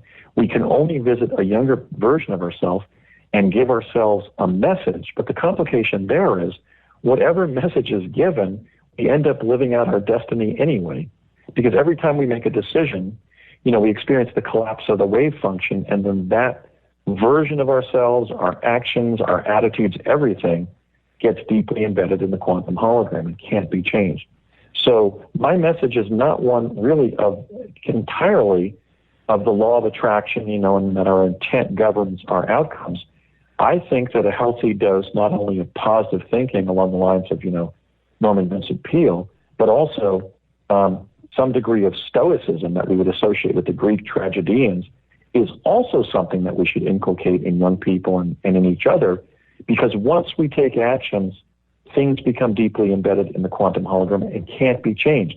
The reason being, when we go back and try to change them, we're in the original event. I mean, that's the sine qua non of time travel. Right. So if you go back to a moment in your life where you want to take a different action or warn somebody about a tragic outcome, an accident, an illness, an accidental death, let's say, you can't alter that event because you're in the original time-space environment that the event occurred in or before it. And when you have the collapse of the wave function, it then becomes deeply embedded in the time-space continuum, and you can't change it. You can only fulfill a past event, as I did when I went back in time and I found myself standing in the very location where for 100 years I had been seen at Gettysburg the day that Lincoln gave the Gettysburg Address. Right. Okay, so from the perspective of 1863, I arrived from 1972 and I was standing in that field near the dais when my photograph was taken. But when I left in 1972, I hadn't yet gone there, but the pictures of me there existed, so that the effect had preceded the cause. And by going back in time, I effectuated what we call retrocausation, and I then caused myself to be in that original picture. I call that fulfilling a past event. But you can't change the past event because you're in the original past event when you time traveled to it. What about if I go back to my younger self, right? I'm 10 years old, and I hand myself, or I leave in the room, a Van Halen songbook, right? And there it is. And would I be able to learn, how to play like Eddie Van Halen 10 years before Eddie Van Halen came around? Would I be able to have that cause and effect on my younger self, or what would happen? Would I just not read the songbook? Would I not? No. When information from the future is shared in the past and somebody acts on it and makes a decision based on future information, actually what happens is what I call independent relative causation occurs. If you try to isolate where the causation was, we get the classic snake eating its tail effect. So, for example, let's say that somebody discovered, as I did, and acted on it, that Barack Obama was going to be president 28 years in the future. I first learned of the Obama presidency when I was serving with President Obama in the CIA's Mars Jump Room program during our training at College of the Siskiyous in Northern California in the summer of 1980. We learned that he was a future president and I was a future president.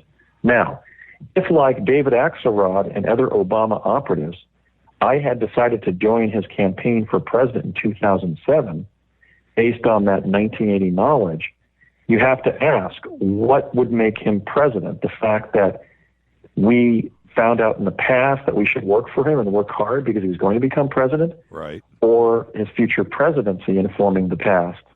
You see, when you act on a future outcome, you basically create circular causation.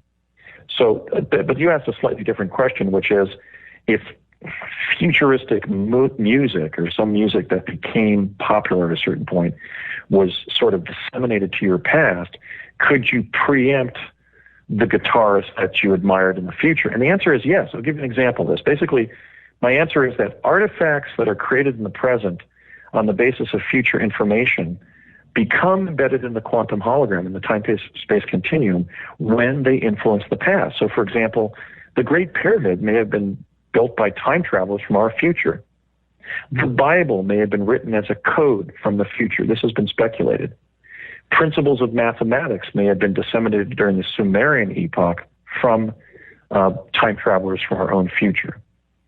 Some of the individuals who have appeared in human history could have been time travelers from our own future, leaders or otherwise, even artistic figures, inventors, and so forth, because time travel emerged in real time around 1970. And that's not really one of the major points of my message, but that's one of the major implications of my information. Anything that was developed after 1970 could have been disseminated in the past as a result of time travel effectively emerging around that time. So yes, there could be a bootleg version of your Eddie Van Halen that you cut in a studio, even playing one of his songs before he wrote it, if in fact it essentially was taken from the future and disseminated in the past. Let me give you an example of this in my own life. In 1971, I was suffering from bronchitis. My father came into our guest room in our house in New Jersey, which we used as a kind of our hospital, our get well room for the family when the kids were sick. And he opened a manila envelope, and he gave me a copy to read of my 2008 paper, The Discovery of Life on Mars. And he wanted me to read it, study the pictures, read the captions, relate the caption material to the photographs, and really get a handle on what I would write in that paper 37 years in the future. And I said, Dad, why do I have to write this paper before I write it? Read this paper before I write it. And he said, because when you do write it, we want it to contain as much information about life on Mars as possible. And that goes to show how inside the culture of Project Pegasus, they weren't really aware of what some of these quantum implications are. Because look, as the paper got written in 2008, it couldn't be any more disposing of what was on the life forms on Mars as I wrote in real time in the paper. So the most that I could remember of the paper by reading it in 1971, my 2008 paper, was 100% of what I would write and what I did write based on everything I had read. But see, I didn't write the paper based on the 37-year-old information of what I had been shown by pre-reading my paper before I wrote it. I wrote the paper based on my analysis of a single NASA photograph, PIA 10214, which is a western view of the West Valley of the Columbia Hills region of the Gusev crater of Mars. So in other words, Jimmy, it was a work of authentic natural history, but it was one in which while I was writing it, my unconscious was being informed by the fact that I had read 100% of the paper back in 1971 when I was 10 years old. So this is the kind of exchange of information from the present to the past that I believe our government has been involved in since the early 70s, and I call this quantum access. It's the use of time travel, different forms of time travel, to inform the present about what the future holds. And that diverges significantly from what the public understands has been happening in our political culture and what our framers of the Constitution expected to happen when we select our president and vice president and so forth. When you look at time travel from that angle, from that perspective, is it because you brought up Giza and the pyramids, and I'll address that. But also another example to me would be Leonardo da Vinci. Either he saw the future or somebody spoke to him about the future, what have you, but he was definitely way out there, way ahead of his time on a bunch of different aspects, not only with airplanes, but tanks and cars and even fashion and handbags. And I mean that in a literal sense. So, but was it just because he had the information and he was able to draw it, they still didn't have the ability for flight or the ability for combustion engines or the ability to build a tank or the ability to build a machine gun? He had the vision, but technology hadn't caught up yet. And another example, and I'll let you answer in a second, would be Giza and the advanced mathematics and geometry and algebra. Everything was, planted on them. The precession, true north, the design of the pyramids. But then after that, even though they got it built, they degraded rapidly. They had the knowledge, but they weren't able to expand on it. Otherwise, we would have had computers at 2000 BC, and we didn't. And the same thing with Da Vinci. He had the vision. He saw it. He was able to get it down to pen and paper, but they weren't able to build it because technology the time wasn't right for that. Is that what you're saying? Is that what you're... Well, that's another implication of this. And in fact, that's something that we were educated about when we were serving as children in Project Pegasus, is the reason that they were not going to sort of turbocharge the present by bringing technology back from the future and kind of accelerating the growth curve of technical proficiency was the fact that the common culture would lag behind the technology, and you'd have problems like finding mechanics to repair the equipment.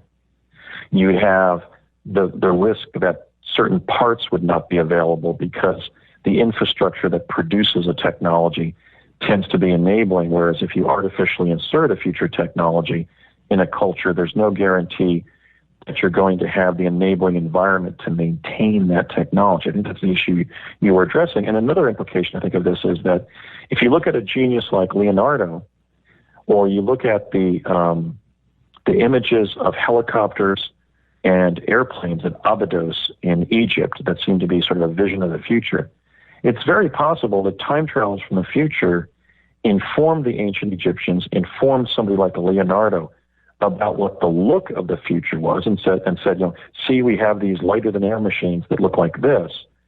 And so he was able to kind of draw what he had been shown, but that his culture wasn't at the point of development where they could build airplanes and fly them.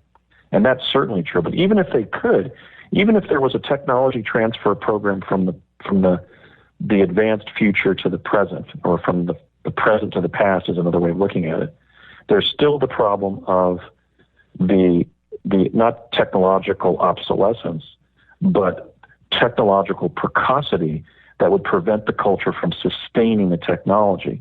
They were concerned, for example, that if they introduced future technologies, that at a certain point of development, the technology would just sort of fall off a technical cliff and not exist anymore, because you can introduce the technology, but you can't necessarily speed up the cultural environment that's necessary to sustain the technology. When we discuss technology transfer, and we, you know what? I'm just going to say this in a direct fashion. If we take out ET contact, ancient alien theory, we remove that aspect, and we insert time traveler, information from the future or from the past, and we insert time traveler into that sentence, could that be the answer to the Sumerian culture, the Giza, Da Vinci, Thomas Edison, Tesla, and any other grand advances throughout history where we use the word visionary? Because visionary is always obviously looking to the future. Is that what we're talking about here? Well, in the case of the acceleration of cultural and technical development that we saw in ancient Sumer, I learned during a lecture when I was serving on Project Pegasus, again as a child, this would have been in the 1971-72 time frame, that after the solar system catastrophe around 11,500 years ago, we're talking 9,500 BC, right? There was about a 6,500-year period of underdevelopment. Oh, remember, Otzi, the Italian Iceman, had 40 tools on him, and he was wearing furs. Yes. Okay, and then around 3,000 years ago in ancient Sumer, what we were told is that intervention by the small gray extraterrestrials providing us things like writing, like mathematics, like science, like technical design, interacted with the Sumerian leadership and kick-started our civilization again. And that's why it took off in ancient Sumer, and it's still taking off.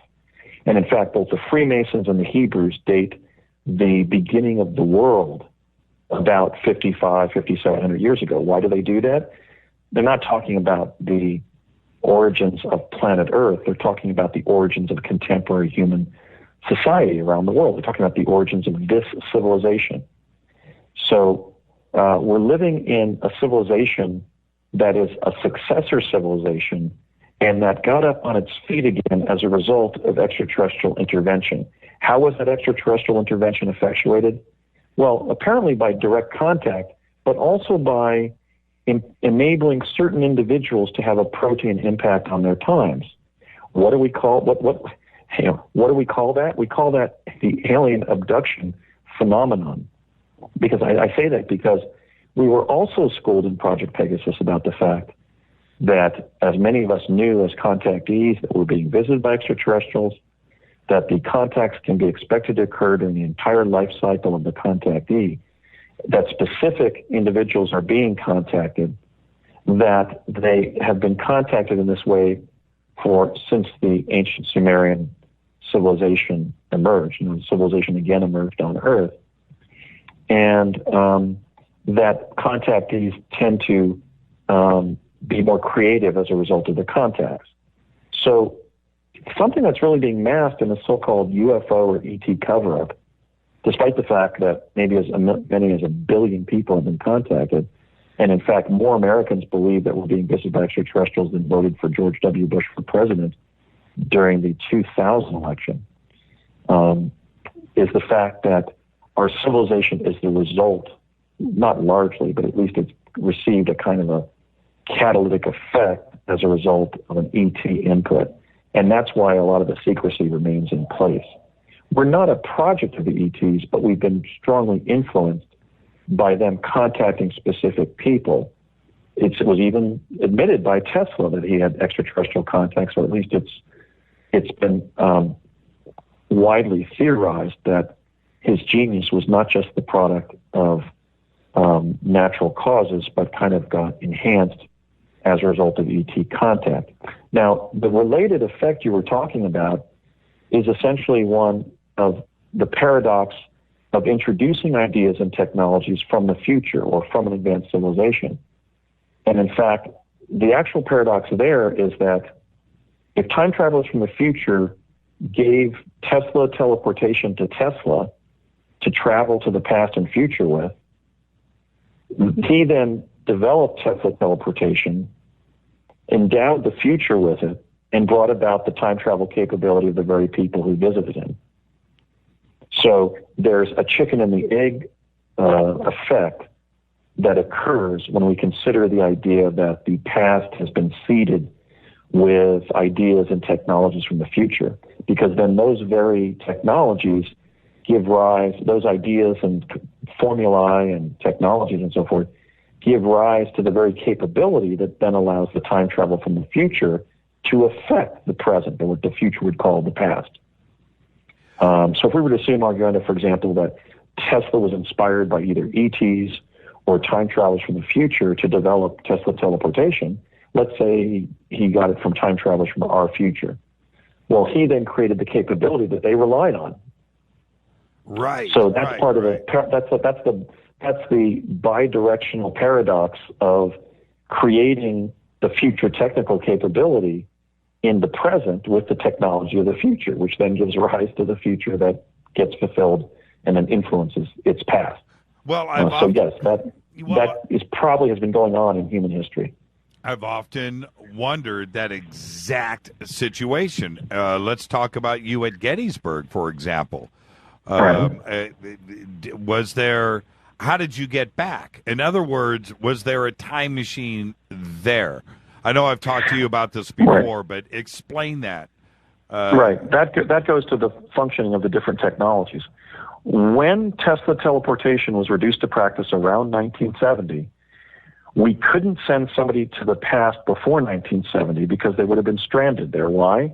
Because there were no Tesla teleporters to propagate a vortal tunnel to get back to the present with.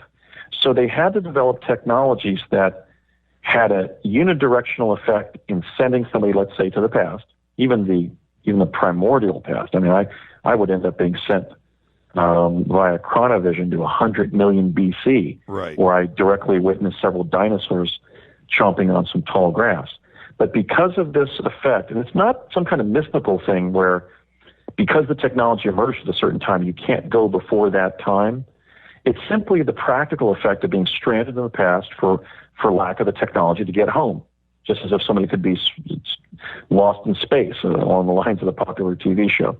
So because we would be lost in time by teleporting to a time before the existence of Tesla teleporters, that's why they developed the electro-optical devices called the chronovisors to send us to past events holographically, because when that hologram would collapse, we would find ourselves back on the stage of the chronovisor in the present. And if we were in the hologram for more than 15 minutes and a density effect occurred, they would then insert a portal to evacuate us from the hologram and bring us back to the present. Regarding the technology they used to send me to Gettysburg, which is a time travel technology called plasma confinement, the plasma confinement chamber created an environment in which I could walk into the plasma, radioactive plasma, under physical confinement and drop through about 30 seconds of very violent wormholing to Gettysburg on November 19th of 1863, which is what they did. They dropped me in the farmland north of Gettysburg, and I walked into Gettysburg down Washington Street into town and then ultimately over to Lincoln's speech site. Okay, in the case of plasma confinement, that was a localized quantum field effect that they established for a few inches around me. That's why in the famous Josephine Cobb image of Lincoln at Gettysburg that I'm in as a time traveler from 1972, a 10-and-a-half-year-old time traveler sent there from a time lab in East Hanover, New Jersey, under the direction of my late father and Dr. Sterling Colgate of the New Mexico Institute of Science and Technology. I was photographed there right as I was fading from view and was returning to the present because the effects simply wore off, and we would then find ourselves again in the plasma confinement chamber back in the present. But when that image was analyzed of the blob that my face is, that my head and face are in that photograph, we can see my complete teeth and the right side of my skull from the perspective of the photographer was over on my left.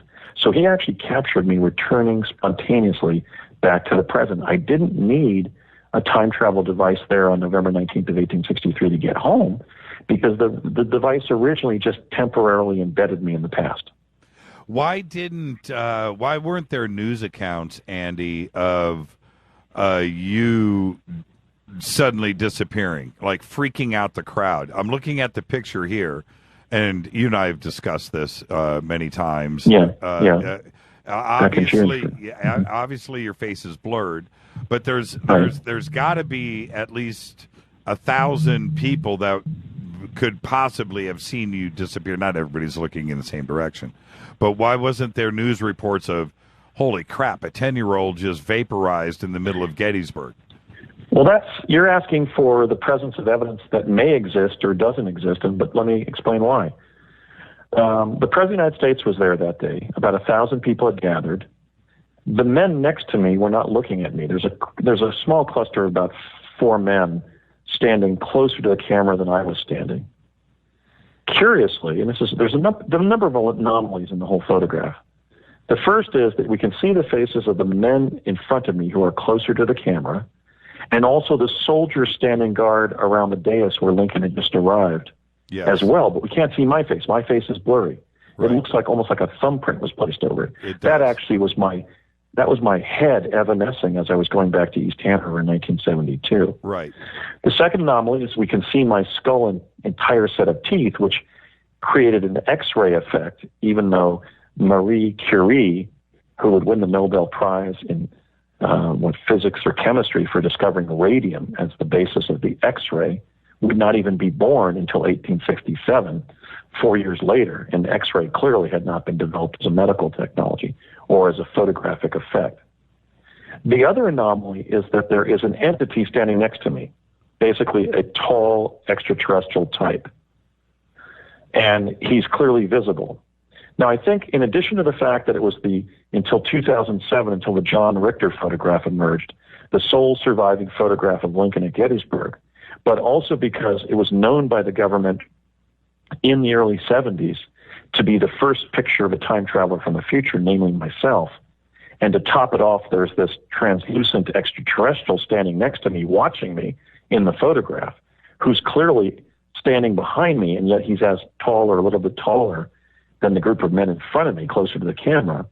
This may explain why this is one of the only, possibly the only classified photograph held by the National Archives that's a public photograph, not a secret military photograph of some kind.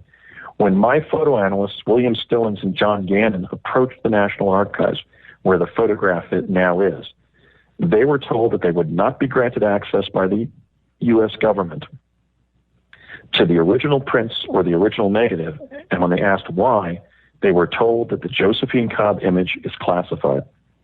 Now, if the reason was that it holds one of the sole surviving images of President Lincoln on the dais that he gave the Gettysburg Address from, why would that be necessary? Because the photograph has been printed multiple times in Life magazine and all manner of historical books. It just came out in Life's special edition about Lincoln. The recent On the Stands edition of Lincoln, a portrait or whatever that Life just put out, reproduced the Josephine Cobb image again on page 108, I think it is, if your listeners want to check. So why would they classify a photo that just yields Lincoln's image on the stage at Gettysburg? I think the reason is that it's the first photograph to veritably show a time traveler from the future. And after my books are written and I become more publicly prominent, the public and the historical community will come to understand that it's a very anomalous photograph. And then among its characteristics is the fact that it's the first photograph to veritably capture a time traveler from the future. Now, why it didn't end up in the newspaper that there was a boy standing 100 paces from the dais who suddenly disappeared, well, I think the photographer was watching me disappear because he very quickly looked out from his photographer's umbrella or canopy, and then not his umbrella, but his photographer's cape, and then put his head under it again to take the photograph. But the men standing next to me were talking to each other. The soldiers looking towards me and that little girl were 100 paces away. A few of them may have seen something. But everybody was watching the stage, and I had actually heard the cheer for Lincoln go up as he disembarked from his horse. He stepped down from his horse and stepped onto that dais, which was about 3 feet off the ground. And I'm telling you, Jimmy, the cheer that went up for Lincoln was the most sincere, the most congratulatory, the warmest cheer I have ever heard for a human being. It was this vast hurrah from 1,000 people simultaneously. Women's voices, children, men, just this eruption of love for Lincoln. So with most everybody there looking at the stage because the president had just arrived and sat down, I don't think me evanescing back to the Time Lab in East Hampton, New Jersey in 1972 mattered very much to the people around there. I'm sure a couple people might have seen me fade from view, but not enough to make the newspapers. Well, and in fact, if those people had gone to the newspapers, they probably wouldn't have been believed. The photographer, pictures back then were deliberate. They were time consuming. It was expensive. It was a rare technology. It was breakthrough stuff, and pictures were taken deliberately. And this photograph, you're smack dab dead in the center, and it appears to me, I'm not the photographer, but you were the subject of the photograph. Is that what you think now? Yes, I think I don't think he was I don't think he was a photographer from the future. I think what happened, he was setting up. We know that the photo was inscribed, "Citizens of Gettysburg gathering to hear President Lincoln give a speech." Now, that may have been in the hand of Matthew Brady. I believe that the man taking the photograph was the legendary Civil War photographer Matthew Brady. Why? Because I looked over on to my left and saw it, and it looked like a 39, 40-year-old male with a Van Dyke beard and pince-nez glasses that I later identified as Matthew Brady. Others believe that it was an assistant to Brady named Bachrock. I don't know who the photographer was, but I do know that he noticed me, and I think I was standing in such an unusual posture that he did basically center, there's that thing in photography, I think it's called intention. I think he intentionally centered the photograph on me just because of the nonchalant sort of Walt Whitman way I was standing. I was kind of loafing there. Right. But he did look a second time from underneath his photographer's canopy at me, not at the stage. He was also, I might add, on a small step stool. And thus far, nobody has done any, I don't know what you call it, sort of telemetry where you relate where the lens was to where I was to where the dais was. But I've described how his camera was about 5 feet off the ground on a small step stool. So at some point, somebody's going to do some kind of geometric proof to show that why should Andy know that he took the photograph from a step stool? Because he was very close to the men in front of me and fairly close to me. He was about 20 to 30 feet away. I don't know exactly, maybe 25 paces away, 25 feet from me, maybe a little farther. Andy, did he yeah. have glasses? Yes, he had the pince-nez glasses that were worn by Matthew Brady, which makes me think that it was Brady. Right. And the photograph was found in a cache of Civil War photographs that had once been owned by Brady. We lost most of our photographic plates from the Civil War because, as Ken and Rick Burns described on the brilliant documentary The Civil War, most Civil War photographic plates were later used as panes in greenhouses after the war. And they all faded under the light of the sun, and people forgot about the war. It had been a huge national tragedy. After the war, the greatest commercial establishments in most cities in the country were the proprietors of the stores that made and sold prosthetic limbs for adult men, prosthetic arms and legs. That was the number one industry in America after the Civil War. So we sought to forget the Civil War and the mass bloodletting that killed 2% of the population. And today that would be 6 million people, right? 7 million people. Right. And so we lost the historical record, but fortunately we didn't lose that photograph that was found in a cache of photographs that did belong to Brady. And that's another indicia of evidence that convinces me that Brady was in fact the photographer. Why did they send you to Gettysburg? What was the mission? It was a treat. My dad got in front of me and said, Andy, you so far in the program, and this is going back to when I first teleported with him in winter of 1968 between New Jersey and New Mexico into a meeting with Dr. Harold M. Agnew at the Los Alamos National Labs. Here it is, it's spring of 72. I'm getting ready to graduate from the 5th grade. And my dad said, son, I'm proud of you. This is over at the time lab in East Hanover where the plasma confinement chamber was. Dr. Colgate was there in his white lab coat. He said, you've done everything. My dad said, you've done everything in the program that we've asked to you to the best of your ability. You've never balked. And so kind of as a treat, we want to ask you, do you want to go back and see Abraham Lincoln give the Gettysburg Address? And even though I had seen Lincoln several times in Ford's Theater, because in summer of 71, I had been sent to Ford's Theater on a mission to try to see who shot him, or at least create the data point of whether that live event fit the historical record. In other words, where we could use chronovision reliably to capture scenes of the past and future. I was immediately seized by panic that I would be standing right below Abraham Lincoln as he gave this most famous of speeches.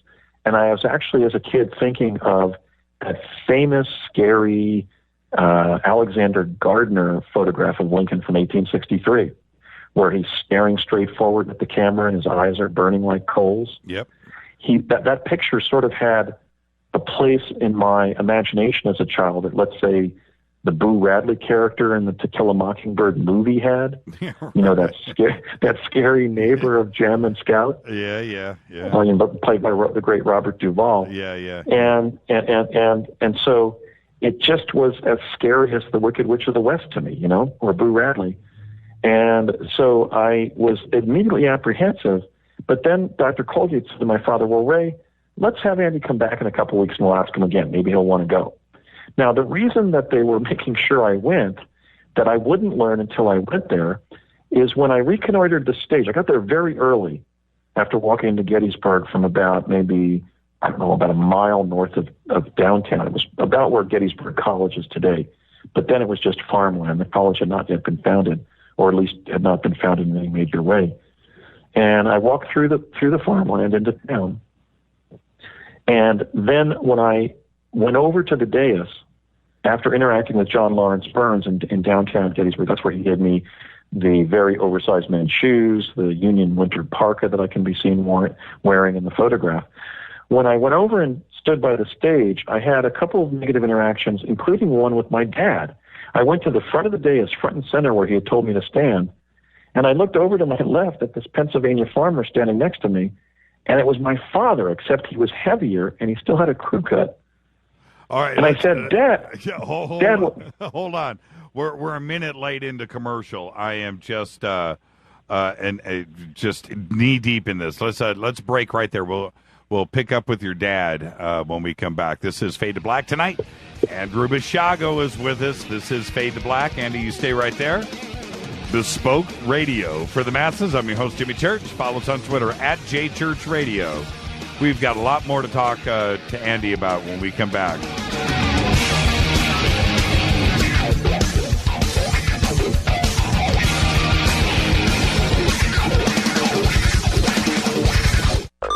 KGRA Radio.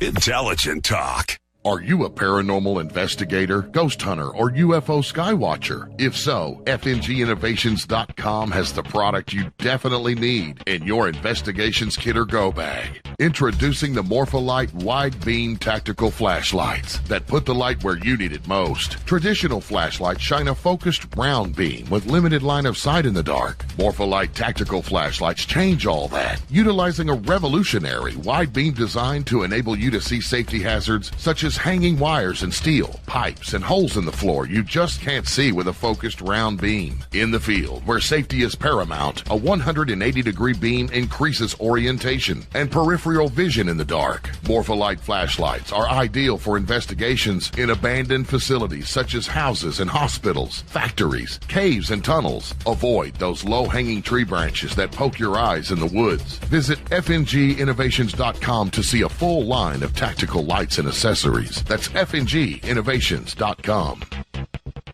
Now you can find all your favorite talk radio shows live, all in one place at TalkStreamLive.com. Listen from anywhere, office, home, or in your car. Just go to TalkStreamLive.com and click on one of the many live talk show hosts you want to listen to. It's free and easy. No computer? Download the smartphone apps. Never miss your favorite talk show. Find them all at TalkStreamLive.com. Hey everybody, what's up? Jimmy Church of Fade to Black, and check this out. The 2015 MUFON Symposium will be held this September 24th through the 27th in beautiful downtown Irvine, California. Expanding ufology, opening new doors in academia, industry, and media. Former Defense Minister of Canada Paul Hellyer will be there in person. Former CNN news anchor Cheryl Jones, TV news journalist Jaime Maussan, and MUFON's chief photo analyst Mark D'Antonio. They're just a few of the growing list of names for the 2015 event. It's September 24th through the 27th at the beautiful Hotel Irvine. Get your tickets today at MUFONSymposium.com. That's MUFONSymposium.com. Go Beckley Tepe.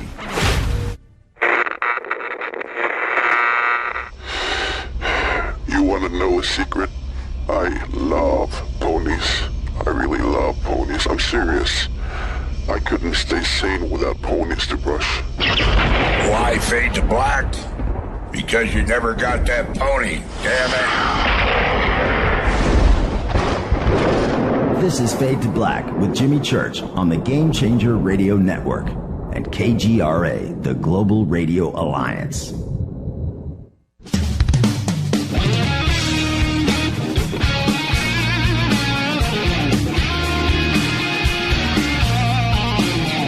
All right, everybody, welcome back. This is Fade to Black.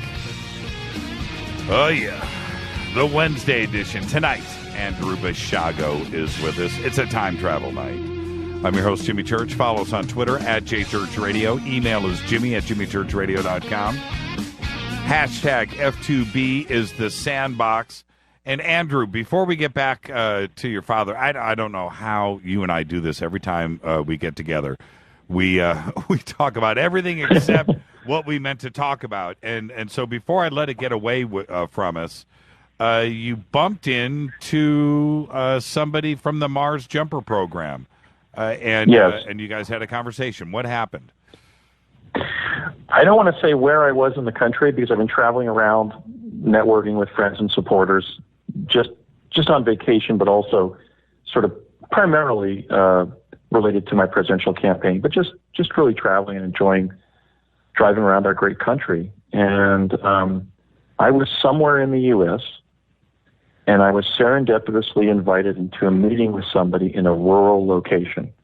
I'm talking about at a prepper compound somewhere in the country by a mutual friend. And the person I encountered just several days ago, and this is why we had just recently talked about it, was the individual who had given me my physical education and my martial arts training when I was a child in Project Pegasus. I got a mix of Aikido and Karate. And William Stillings can certainly verify that martial arts training remained in me as body memory, because Brett had come into a room at his mother's house in Southern California one time, pretty late at night when I was already sleeping.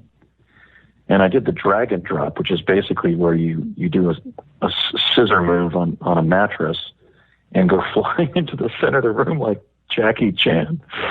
So I clearly had martial arts training, because Brett saw me flying across a bedroom in full karate defensive posture with my left fist forward and my right fist held back because I'd been startled awake. So this individual that I just met several days ago was the person who trained me how to do things like that. But here's the catch.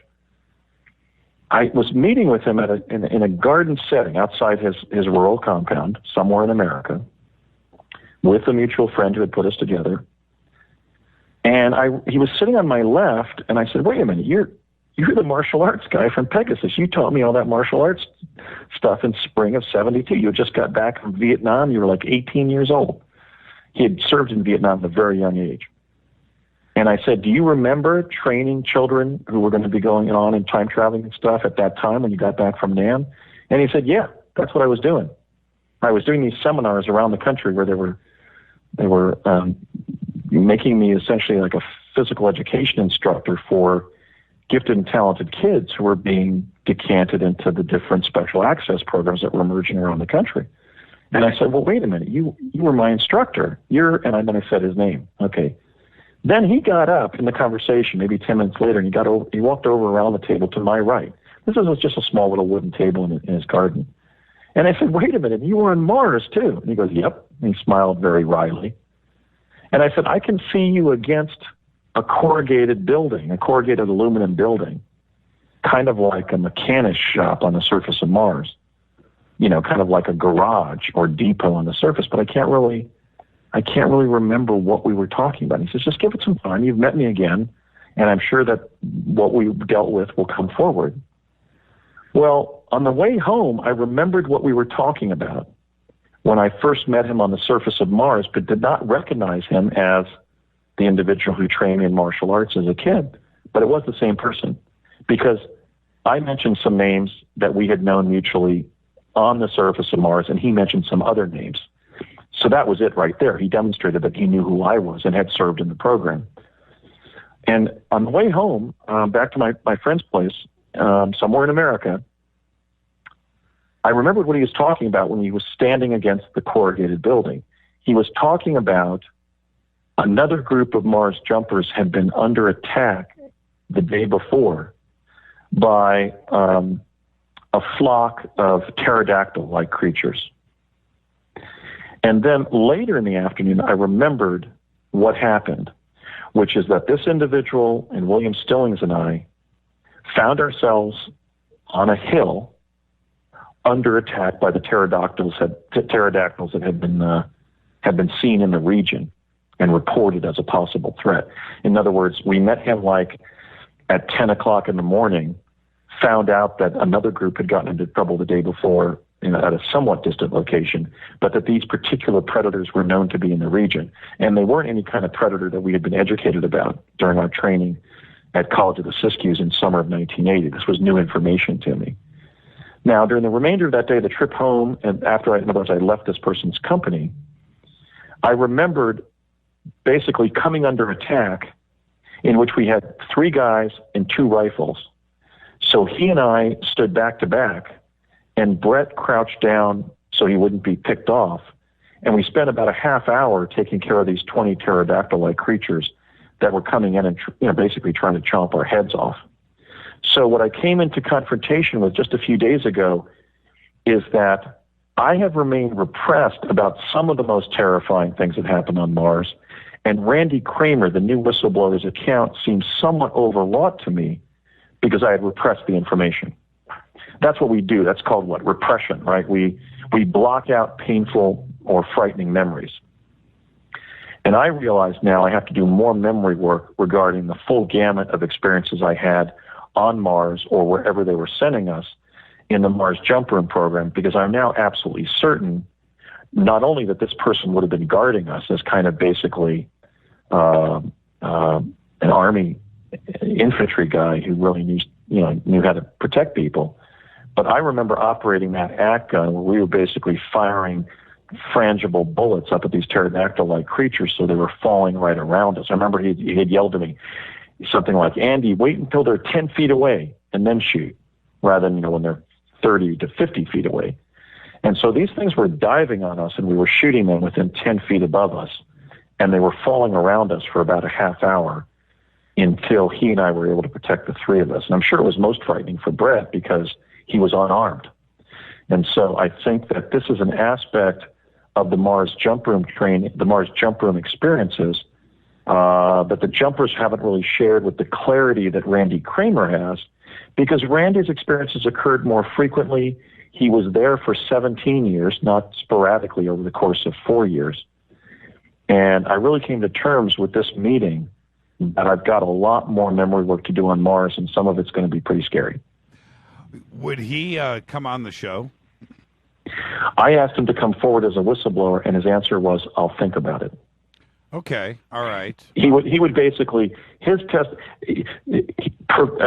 proffering him and his standard form 214, which is the standard personnel file for government servants, for government employees, would end any controversy, whether, the Mars whistleblowers like myself and Brett Stillings and Bernie Mendez, our mutual friend Laura Eisenhower, Randy Kramer, Michael Relf, Arthur Neumann, and the rest.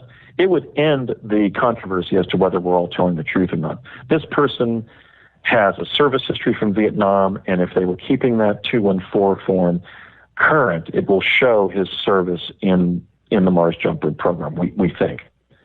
So I can try to bring him forward as one of your guests, but I don't know how successful I'm even going to be able to bring him forward just generally as a whistleblower. Right. Well, he's the real deal. Yeah, he can come on as a guest, and nobody would, know his identity. We could certainly have a conversation. I will try to develop that kind of testimony because he's the real deal. He was professional military. At that age, when he trained me back in 72, just gave me a little sort of a minimal understanding of martial arts, basically how to defend myself by utilizing, let's say, the inertia of somebody rushing you to grab them and push them in the direction they were going. I actually stood up and demonstrated that to him and demonstrated some of his 1972 training of me to him. And he was smiling because he realized he was in the presence of one of his former students from 40 years ago. I then later, during the conversation, I urged him to come forward as a whistleblower, but he was the real deal. He was so built physically by the time of the Mars Jump Room program that we were calling him the Incredible Hulk. He was extremely physically fit. Can he still kick ass today, Andy? He's in his early 60s, but I wouldn't want to cross him. No, can you kick ass today? Can you still? Well, I actually said to him, I've been giving public talks about my time travel on Mars experiences, and I'm going to be running for president. I haven't officially declared yet.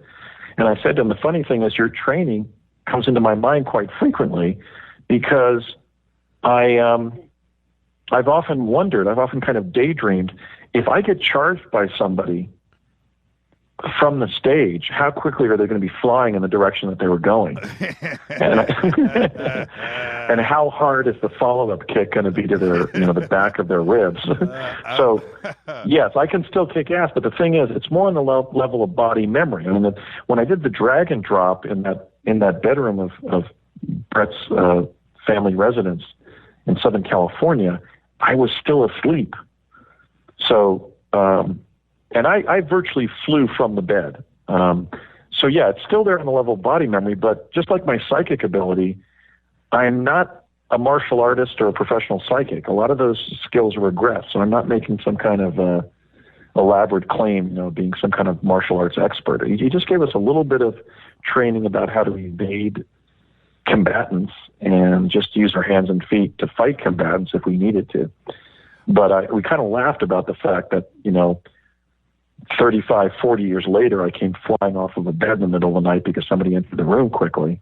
And then I'm still speculating as to what would happen to somebody who tried to charge me on stage. I'm sure it would not be a pleasant moment in their life. We had talked earlier about Tesla and the timing of that and the development of the technology, transfers of technology. What about John Teeter and his statements about, time travel wasn't figured out until 2036 and his time machine, he took it with him. Okay, this is where I'm going to say something controversial. Go ahead. Okay. They knew when my truth campaign would begin. They knew it would be, I would start doing the investigation around 2000. I would start giving public talks around 2004. And I'm sure they had the mass media data points from 2008 and 9. I believe that they began to chum the issue, basically put blood in the water, as it were. That is to say, they started to propagate disinformation before I emerged. I believe that the John Teeter story, the Andrew Carlson story, and the J-Rod story propagated by Project Camelot are government disinformation directed at me. I'm going to go out on a limb today and say that. I've tried to be respectful of other people's accounts, but, the John Teeter story puts the emergence of time travel several generations after Project Pegasus actually achieved it. And the whole thrust of the story is to describe John Teeter as a time traveler coming back from the future to our time. That is inherently misinforming. Project Camelot, in its reporting about Dan Burrish, who you may recall was also called Captain Dan T. Crane. Yes. Creating initial ambiguity as to who he was, or whether the Burrish name or the Crane name was the historical name of this individual. That put the onus for the development of time travel on what we will become in the far future when we genetically mutate into what we now think are the extraterrestrials. That also puts the development of time travel, in that case, centuries in the future. And then you have the Andrew Carlson story about the guy who showed up and made a multi-million-dollar fortune on Wall Street and then disappeared.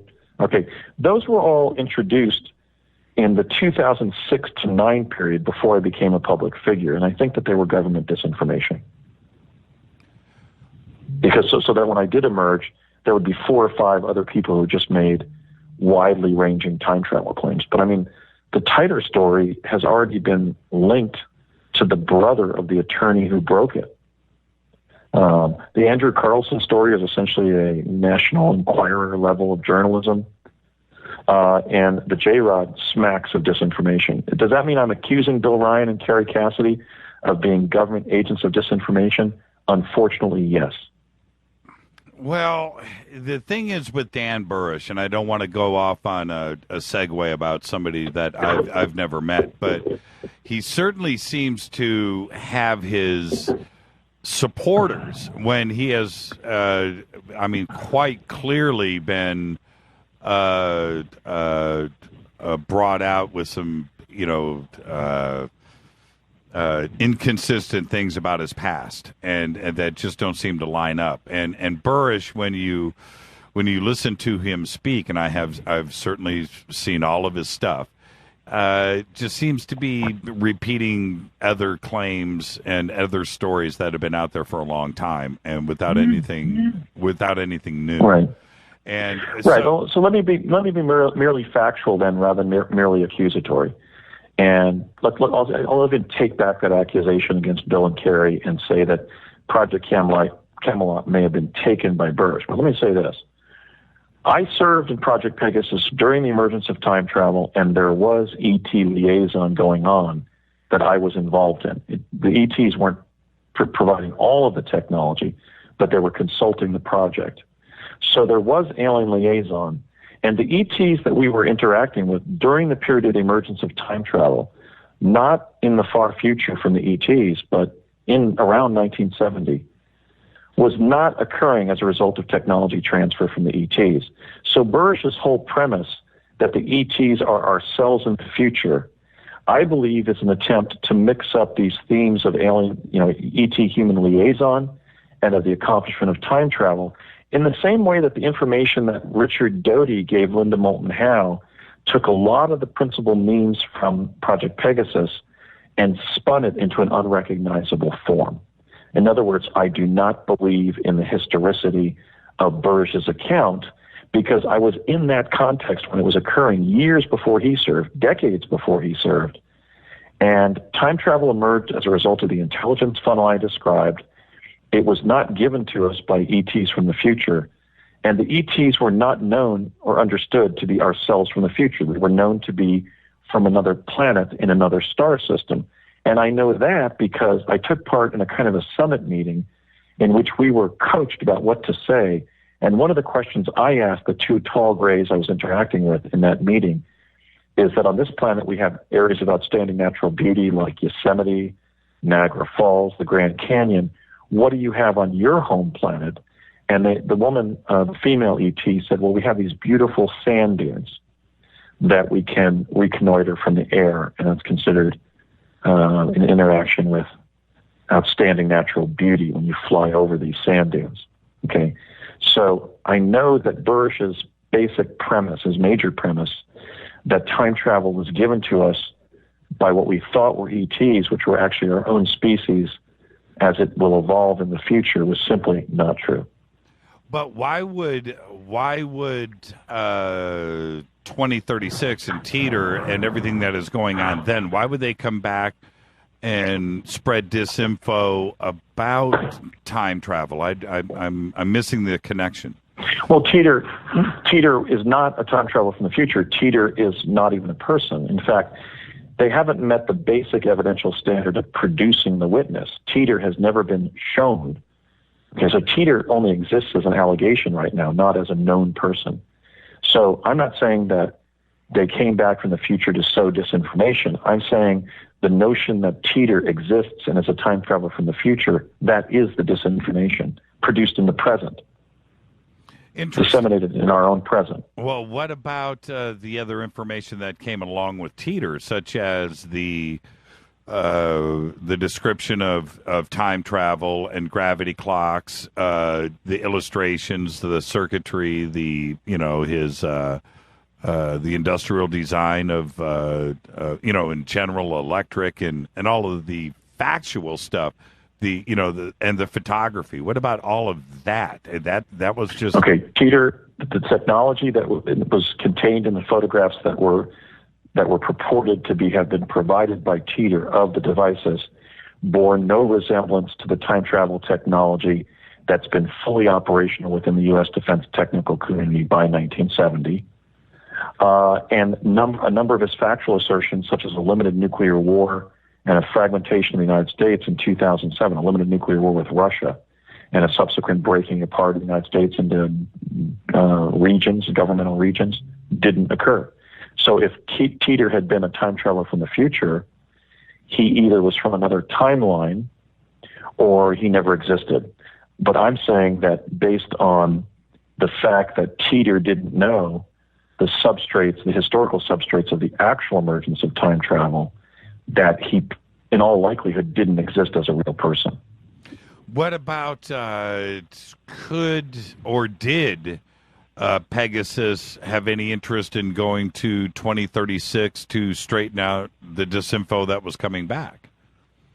There's always the possibility of some kind of convolution like that, but applying Occam's razor, it's very unlikely. For example, they sent me to 2045, and 2045 is a very relaxed place where Tesla teleportation had made just living at the city level a lot nicer. I guess it's always possible that there was some complication around 2036 that somebody got brought into, but then Teeter doesn't, or Teeter, whatever the pronunciation is, he doesn't describe the actual historical emergence of time travel properly, and the pictures he showed of his time travel machine, his time machine, was simply not consistent with what was actually developed in the 1970s that permits time travel.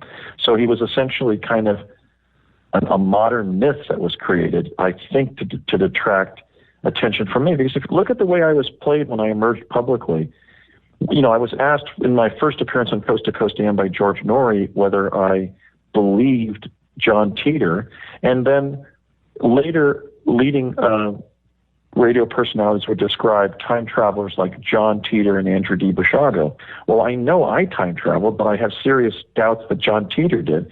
So essentially what was created was something pretty pernicious, which was a person who never existed, who was being given historical credit for participating in the emergence of time travel in the future, which sullied the waters. It muddied the waters in which I was trying to explain how time travel, as a whistleblower, how time travel had been created in the past. So Teeter, I think, is a pretty debased currency, and I think it was a very pernicious disinformational ploy that hopefully has worn itself out. Well, the main issue that I have when it comes to Teeter, and you know, I've been involved in this Teeter story very directly with all of the players involved. I can't say anything further than that for obvious reasons. But that being said, the one piece of evidence for everybody out there when it comes to Teeter, and I'll suggest this to you too, Andrew, as well, is that the story, if it is a hoax, nobody's been busted. And there's so much stuff that is in play to get busted on.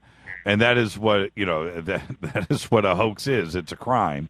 And you have the artwork, you have the computer knowledge, you have the scientific knowledge, you have the physics knowledge, artistic knowledge. Is certainly somebody was able to write as well. So there was more than one player involved, and nobody has been busted. And that's the part that it would have, you know, at this point, somebody would have cracked. Well, but here's my position on that.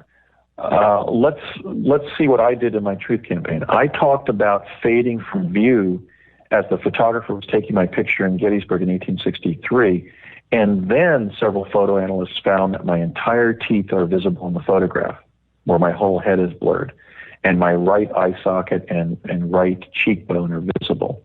Those proofs occurred later, which essentially corroborated my claim that I had time traveled there, because it showed that the photographer caught me fading from view at that point in time space, right, November 19th of 1863. Teeter never came back and said, he never appeared, so he didn't meet the basic evidential standard of existing legally and historically, right? Even scientifically, I mean, to prove that a certain life form exists, you need a sample of that life form, right, in natural history, in biology. Sure. Teeter has never been proven to exist legally, historically, scientifically. He's an assertion. Okay, but even as an assertion, whoever has been handling Teeter or the people around him who claim to have been facilitating these visits by a time traveler from the future, he never said on a date certain that in 2 years such and such is going to happen. But looking at my own experiences, I even did that with Alfred Weber. I predicted the emergence of Barack Obama before it occurred. Right. Okay. So what I'm saying is that Teeter has never engaged in any kind of reproducible quantum proof of either his existence or of his status as a time traveler. And so I still have to take the position that he doesn't exist until his existence is proven. It's good enough for me.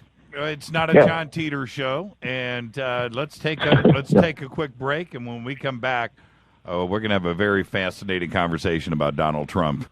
Let's take a quick break. This is Fade to Black. Tonight, Andrew Basiago is with us. It's a time travel evening. When we come back, we're going to talk about Andrew in 2016. This is Fade to Black. Follow us on Twitter at JChurchRadio. I'm your host, Jimmy Church. Email is jimmy@jimmychurchradio.com. Back right after this.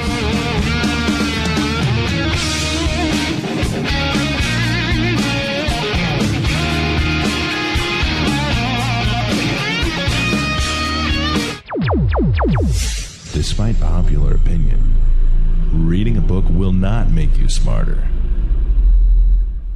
But listening to Jimmy Church will. Attention, all Fade or Nots. Studio Dome has a special deal on their SD1 Bluetooth speaker.